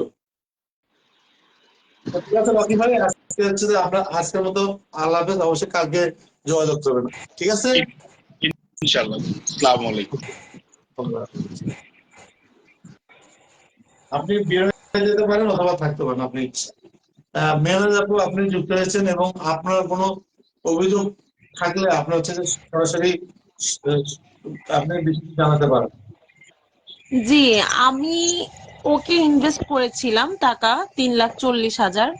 তো সেক্ষেত্রে আপনি আমি একটু ওকে ক্লিয়ার আমার করবেন যে আপনি একটু ক্লিয়ার করবেন সেটা হচ্ছে যে আপনি মাহবুবকে কিভাবে চিনতেন এবং আপনার থেকে কোন পরিচয় এবং আপনার থেকে টাকা নিয়েছেন, এটা যদি বলতেন। আমি মাহবুবকে চিনতাম হচ্ছে ওর ওয়াইফের মাধ্যমে, ইভেন ওকে আমি ওই জাস্টিস ফর ওমেন থেকে চিনতাম। তো তার মাধ্যমে ওয়াইফের চেনার নামটা পর বলবেন, আপনি ওয়াইফের নামটা বলবেন, নুসরাত কিভাবে একদম নুসরাত কিভাবে জাহান বলবেন। তৃষা নুসরাত জাহান তৃষা যে টিকটকার, ওর ওয়াইফের মাধ্যমে, আর হচ্ছে জাস্টিস ফর ওমেন ও যেই চালাতো তার উপর দিয়ে আবার ও কিছুদিন দেখছিলাম যে কালার্স এফএমএও ছিল, ওইখান থেকে আমার ওকে চেনা। তো তারপর দেখলাম যে ওইরকম ইনভেস্টর খুঁজতেছে, দেন আমিও এখানে ইন্সপায়ার হয়ে আমি তারপর আমার তিশা নিজস্ব কিছু জমানো টাকা। জি জি। তিশা তিশা আসলে আপনাকে কি মানে কিভাবে পরিচয় দিয়েছেন, এবং এর সাথে আপনার কাছে মনে হয় কি যে টিকটকার তিশা জড়িত? তৃষার সাথে আমার কথা হয়েছিল এ নিয়ে অনেক আগেই। দেন তৃষা আমাকে বলেছে যে ওর মানে তৃষাদের যখন নাকি ডিভোর্সও হয়নি তার আগে ও আমাকে জানিয়েছে যে এরকম ওর হাজবেন্ড হচ্ছে মাহবুব রহমান আরমান, ও নানান জায়গায় টাকা মানে অ্যাপসে টাকা দিচ্ছে, ইভেন ও হচ্ছে চাচ্ছে যে ও বাইরে চলে যেতে। যখন নাকি ওর উপর সবাই প্রেসার ক্রিয়েট করে যে টাকাগুলা দাও, ও নাকি এটাও বলেছে ওর বাসায় যে আমি বাইরে চলে যাই, আমাকে তোমরা টাকা দিয়ে এখন বাইরে পাঠাও, আমি লাগলে পরে টাকা দিব। এটা আমাকে তৃষা নিজে বলেছে। আবার বলেছে যে তার মানে তৃষার আমরা আমরা যে আমাকে ওদের আমাদের মনে হচ্ছে আপনারা তিশার সাথে জড়িত ছিলেন, কারণ হচ্ছে তিশা যদি জড়িত নাই থাকতেন, ঠিক আছে, তাহলে তো আপনাকে এই কথা বলতেন না, এই তো। হ্যাঁ হ্যাঁ সেটাই তৃষা বলেছিল। আর আমি তখন প্রেগনেন্ট ছিলাম, আমি হচ্ছে গিয়ে 7 মাসে প্রেগনেন্ট ছিলাম, তখন মেবি জুন জুলাইয়ের দিকে একটা বন্যা হয়েছিল, ওই টাইমে আমি বন্যার পানি ক্রস করে ওর বাসায় গেছিলাম, তখন তৃষার সাথে ওর আপনার সম্পর্ক ছিল। তৃষা আপনারা একটু পরিচয়টা দিবেন এবং কোথায় থাকেন একটু যদি বলতেন, কারণ হচ্ছে যে আপনার যেহেতু আমি আপনি আমি ভুক্তভোগী, ঠিক আছে। হ্যাঁ হ্যাঁ আমি ঢাকা জুরাইনে থাকি, আমি ঢাকা জুরাইনে থাকি। আমার সাথে আমার স্ট্যাম্পে মানে আমার কাজিন আমার বোনও টাকা দিছে, ও আর আলাদা স্ট্যাম্প করেনি। লাস্ট ও অক্টোবরে 2023 সালের অক্টোবরে এসে টাকা নিয়ে গেছে আমাদের বাসায় এসে, ও 3বার আমাদের বাসায় এসে টাকা নিয়ে গেছে। মানে মানে আপনি নগদ টাকা নিছেন নাকি হচ্ছে ব্যাংকের মাধ্যমে? না, আমার নগদ টাকা নিয়ে গেছে ভেঙে ভেঙে। প্রথম আমি 40,000 দিয়ে স্টার্ট করছিলাম, তারপর থেকে ভেঙে ভেঙে ও 3,40,000 পর্যন্ত নিয়ে গেছে। কিন্তু 3,40,000 যেটা নিয়েছে তার 1 টাকা প্রফিটও আমাদের দেয়নি। ও তখন থেকে সবার কাছ থেকে বাটপারি করতেছে, সেটা তো আর আমরা জানতাম না যে ওইভাবে করে উনি যে বেড়াচ্ছে। আসলে তারপর কে, একটু তৃষা একটু আমাকে যদি নামটা বলতেন, যেহেতু আপনি সবাই মাহবুবুর দেখছেন। রহমান, মাহবুবুর রহমানের কথা বলতেছি, মাহবুবুর রহমান আরমানের আপনাকে কথা কি বলছি। বলে টাকাটা নিত, আপনি যদি একটু বলতেন আপনাকে আসলে কি কোন কথা বলে কাপড়ের ব্যবসার কথা বলে টাকা নিত। কিন্তু ওর ওয়াইফ তৃষা, নুসরাত জাহান তৃষা বলেছে যে ও এই টাকাগুলা হচ্ছে অন্যান্য মেয়েদের পিছনে ইনভেস্ট করে, তাদের নিয়ে হোটেলে ঘুরে, তারপর তাদের বিরুদ্ধে আর কি নানান কিছু আর কি জানাইছিল আমি আমাদেরকে। আর কথা বলি, যখন হচ্ছে বা তাদের হয়তো বনাবনি হয়নি আপনাকে কথা বলতে পারে, কিন্তু হচ্ছে যে আপনি তো এই টিকটকার তিশার কথাই হচ্ছে ইনভেস্টটা করছেন, এই তো। না না, মানে ওকে আমি ওর মাধ্যমে তো ওর হাজবেন্ডকে চিনতাম, তো এই জন্য একটা ভরসা ছিল যে তৃষা যেহেতু আছে, তৃষা হচ্ছে দেখতাম যে ও এরকম ভাবে কাজ করছে, তো এই জন্য মাম্মিস কিংডম যে গ্রুপটা ছিল ওদের, মাম্মিস কিংডমের গ্রুপে আমরা এক ছিলাম, আমরা ওইখানে গেছিলাম গেট টুগেদারে, তো ওইখান থেকে আমার আর কি ওর উপর একটা ভরসা ছিল, তো ওই কারণেই ওর কাছে ইনভেস্টটা করা। আচ্ছা, পরে তা কি বলে বলে আপনার থেকে টাকাটা নিচ্ছে? ওই কাপড়ের ব্যবসার কথা বলেই নিয়েছিল, কিন্তু লাস্টে যখন নাকি তৃষা বললো যে ওর বিজনেস এখন অফ, ও টাকা অন্য জায়গায় খরচ করতেছে, ইভেন তৃষা এটাও বলছে যে তৃষার সামনে নাকি ও আরো নানান মেয়েদের সাথে কথা বলতেছে, মানে ওটা ওদের পার্সোনাল বিষয়, মানে ওইটা যতটুকু আমাদেরকে হেল্প করার আসলে আপনাকে যেটা বুঝেছে অবশ্যই মিথ্যা, কারণ আপনার মতো আরো 103 জনের থেকে টাকা নিছে, সেটা 2 কোটি টাকা। হ্যাঁ, এটা তো আমরা পরবর্তীতে জানতে পেরেছি যে এরকম করে করে ও এতজনের কাছ থেকে টাকা নিয়েছে। তার মানে তিশার এই গল্পটা বানানো এবং বানোয়ার ছিল এবং ভিত্তিহীন ছিল।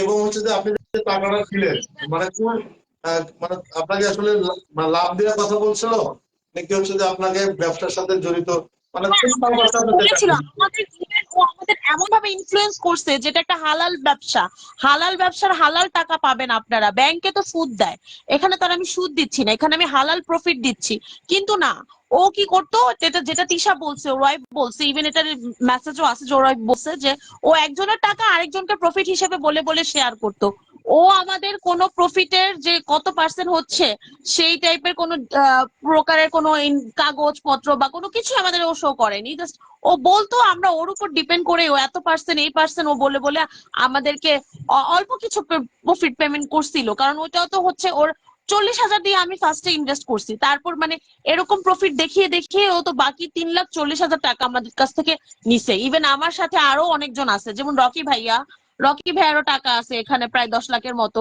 তারপর ওই যে আমাদের হ্যাপি মনি আপু আছে, রিন্টু ভাইয়া, উনারা আরো অনেকে আছে আমাদের সাথে, যারা আমরা 3জন মামলা করছি যারা, আমাদের তো আজকে মামলার হাজিরার ডেট গেল, আজকে আমাদের শুনানি ছিল মামলার। আপনি রকিবের সাথে কি আপনি মামলা করেছেন নাকি আপনার মামলা আমিও আলাদা? মামলাতে যুক্ত আছি, রকি ভাইয়া, রিন্টু ভাইয়া, আমরা একত্রে মামলাতে যুক্ত আছি। আজকে কি হাজিরা দিছে? হ্যাঁ, আজকে আমি শুনেছি, আমি আজকে যেতে পারিনি, আমার একটু ফ্যামিলিক্যাল প্রবলেম ছিল, আজকে আমি শুনেছি যে ও নাকি হাজিরা দিতে গিয়েছে, মাস্ক পরে ছিল, ইভেন ও এখন মাস্ক পরেই থাকে, কারণ হচ্ছে যাতে কেউ ওকে না চিনে ফেলে, মানে আরো আমরা তো কিছুদিন আগে লাস্ট শুক্রবারে আমরা ওর মামার বাসায় গিয়েছিলাম, বাসায় যেতে পারিনি, আমরা ওর মামার সাথে কথা বলে আসছিলাম, ওর মামাও সেম, ওর মামা আমাদের সাথে কারোর সাথে কথা বলবে না, ইভেন বলেছে যাদেরকে নাকি নাম্বার দিয়েছে শুনেছি তাদের থেকে নাম্বার নিয়ে ওর যারা নাকি কল দিচ্ছে তাদের সাথে তেমন কোনো কন্টাক্ট করতেছে না, ইভেন যারা নাকি ওর মামার থেকে নাম্বার নিয়ে ওর মামাকে কল দিছে তাদেরকে পরবর্তীতে মাহবুবুর রহমান আরমান কল দিয়ে মানে এক প্রকার হুমকি দিচ্ছে যে আপনারা কল দিচ্ছেন, এই করবেন সেই করবেন, এলাকার হচ্ছে আওয়ামী লীগ, বিএনপি বিশেষ করে বলতেছে এখন বিএনপির দল ধরে আমাকে আপনারা আটকাতে চাচ্ছেন, পারবেন না, এই সেই আরো নানান কথা, এক একজনকে এক এক প্রকারের হুমকি দিয়ে যাচ্ছে। আপনি আপনি আসলে যেটা বলতে চাচ্ছেন ও মূলত আওয়ামী লীগের কোনো দোষর ছিল, যেটা হচ্ছে বিএনপি কথা শুনে সে খেপে যাচ্ছে, এরকম কি হতে পারে? সেটাই হয়তোবা হতে পারে, কিন্তু ও লাস্টে দেখা গেছে যে যখন নাকি 5ই আগস্টের পর থেকে ও এরকম ভাবে ভাইরাল হওয়ার চেষ্টা করছে যে ও নাকি গুম ছিল, ও আয়না ঘরে ছিল, ব্লা ব্লা এগুলা বলেছে, বাট আই ডোন্ট নো যেটা সত্য কিনা, বাট ও এরকম করে আর কি লাইমলাইট পাওয়ার ট্রাই করছে। না, যে একটা বাটপার, ঠিক আছে, যে 103 জনের 2 কোটি টাকা মেরে খায়, তার কথা বিশ্বাস করা তো একটা মানে মূর্খের কাজ, তাই নয় কি? সেটাই অবশ্যই, যেটা আমরা করে ফেলেছি ও অলরেডি, যেহেতু এই আমরা 10 বছর তো আমরা ধরেছি যে 15 সাল থেকে 25 সাল, 10 বছর যেহেতু নানান মানুষের সাথে বাটপারি করছে, আমরা আসলে 10 বছরই ধরে নিলাম, 10 বছরই আওয়ামী লীগ যেহেতু 16 বছর ক্ষমতায় ছিলেন, আমার কাছে মনে হয় যে বিভিন্ন আওয়ামী লীগের প্রশাসনের লোক দিয়ে যে মানুষের থেকে ধরো 5 লাখ টাকা আমি নিলাম, 1 লক্ষ টাকা খরচ করলাম প্রশাসনের পিছনে, আমি 4 লাখ টাকা খেয়ে দিলাম, এরকম তো হতে পারে, কিন্তু কিন্তু জানো না যে হ্যাঁ, অবশ্যই হতে পারে। পৃথিবীর ও আমাদের এখন বর্তমানে মনে হচ্ছে ওর কোনো বিজনেসই ছিল না, ও জাস্ট টাকা দিয়ে দিয়ে কয়েন ইনভেস্ট করতো বিভিন্ন অ্যাপসে, ইভেন মনে হয় অনলাইন টাইপের জুয়া খেলতো, যেটা এক প্রকার বলা যায়। আচ্ছা আচ্ছা, এটা তো আপনি বিশ্বাস করেন ও নিজে হচ্ছে ও আমাদের মানে এতদিন আমাদের এমন ভাবে ভীত বানিয়ে রাখতো যে হ্যাঁ মামলা টামলা আমরা উল্টা এই করব সেই করব। ইভেন ও মানে কিছু ব্যাপারে আইনি লিগেল ভাবে কিছু একটা জানে, তো এই জন্য আর কি ও দেখা গেছে ওর কিন্তু মেইন মানে মাহবুবুর রহমান আরমানের মেইন ভিকটিম গুলো হচ্ছে মানে যারা নাকি হাউস ওয়াইফ, ইভেন মেয়েরা, বিশেষ করে বেশিরভাগই দেখবেন মহিলারা, তারা তাদের জমানো টাকা হাজবেন্ডকে না বলে ভেবেছে যে অল্প কিছু প্রফিট আসবে, তাদের হাত খরচ চলে যাবে, এই এই জন্য দিয়েছিল ওকে টাকাগুলা। ইভেন এইটাকে ও টার্গেট করে ও এইভাবে পুঁজি করে করে অনেকের কাছে টাকা দিয়ে যাচ্ছে। ইভেন দেখতেছি লাস্ট কয়েকদিন ধরে কিছু কিছু যাদের নাকি পেজ মানে ফেসবুক সেলিব্রিটি দু একজন তারা পোস্ট করতেছে এই বিষয়ে যে অনেকেই অনেক ভাবে তাদেরকে নক করছে, তো নক করে ওদের কথা বলতেছে, মাহবুবুর রহমান আরমানের কথা বলতেছে যে ওর যে বাটপারি গুলা যে কি দারুণ ভাবে ও কন্টিনিউ করে গেছে। ইভেন ও এখনো নাকি ইনভেস্টর খুঁজে যাইতেছে টিকটকে, এখনো অনেক বেশি ফেমাস হচ্ছে, টিকটকে ট্রাই করার চেষ্টা করতেছে। সমস্যা নাই, আমরা কিন্তু আসলে শুরুটা করছি যে মাহবুবকে মানুষ চিনুক, এটা কথা হোক। এবং এখানে তো আর আমার কোনো তথ্য নাই, যেহেতু মানুষ আমাকে বিশ্বাস করে এবং সত্যতা মানুষ খুঁজে পাইছে, সেখান থেকে আমার কাছে মনে হয় যে আপনাদের যারা ভুক্তভোগী আছেন, এই মাহবুবকে যারা টাকা দিয়েছেন আমার সাথে যোগাযোগ করবেন এবং আমরা টানা 1 মাস এই বিষয়ে কথা বলবো, মানুষ জানুক। এবং এই মাহবুব থেকে আপনারা দূরে থাকবেন, উনি আসলে একজন প্রতারক। মানুষের থেকে টাকা নিয়েছে 103 জনের প্রায় 2 কোটি টাকা নিয়েছে এবং তার সাথে যুক্ত ছিলেন তার বাবা মা এবং টিকটকার তৃষা। এই তো মূল কাহিনী। জি ভাইয়া, এটা অবশ্যই। ঠিক আছে, সমস্যা নাই, আপনারা আপনাদের মতো শেয়ার করেন, মানুষ এগুলো জানুক। ঠিক আছে, আজকের মতো শেষ করি, যেহেতু আমাদের কথাই ছিল যে আমরা লাইভ করবো হচ্ছে যে 1 ঘন্টায়, সেখানে আমরা অলরেডি 1 ঘন্টা 30 মিনিট হয়ে গেছে শুধুমাত্র আপনার জন্য। তো ভালো থাকবেন, আমরা আবার কালকে এটা বিষয়ে কথা বলবো। এবং আমরা চাই যে মাহবুব যেন মানুষের এরকম অর্থ আত্মসাৎ না করে, এবং আমরা চাই যে আইনের মাধ্যমে তার বিচার হোক। এবং সে যদি এখনো সময় আছে, সবার টাকা যদি ফেরত দেয় এবং যদি সবার আমরা তাকে সহযোগিতা চাই, এবং কিন্তু যখন নতুন করে এরকম করে সেক্ষেত্রে তার কোনো ক্ষমা নেই। আপু আবার কালকে কথা হবে। আচ্ছা, আল্লাহ আল্লাহ হাফেজ।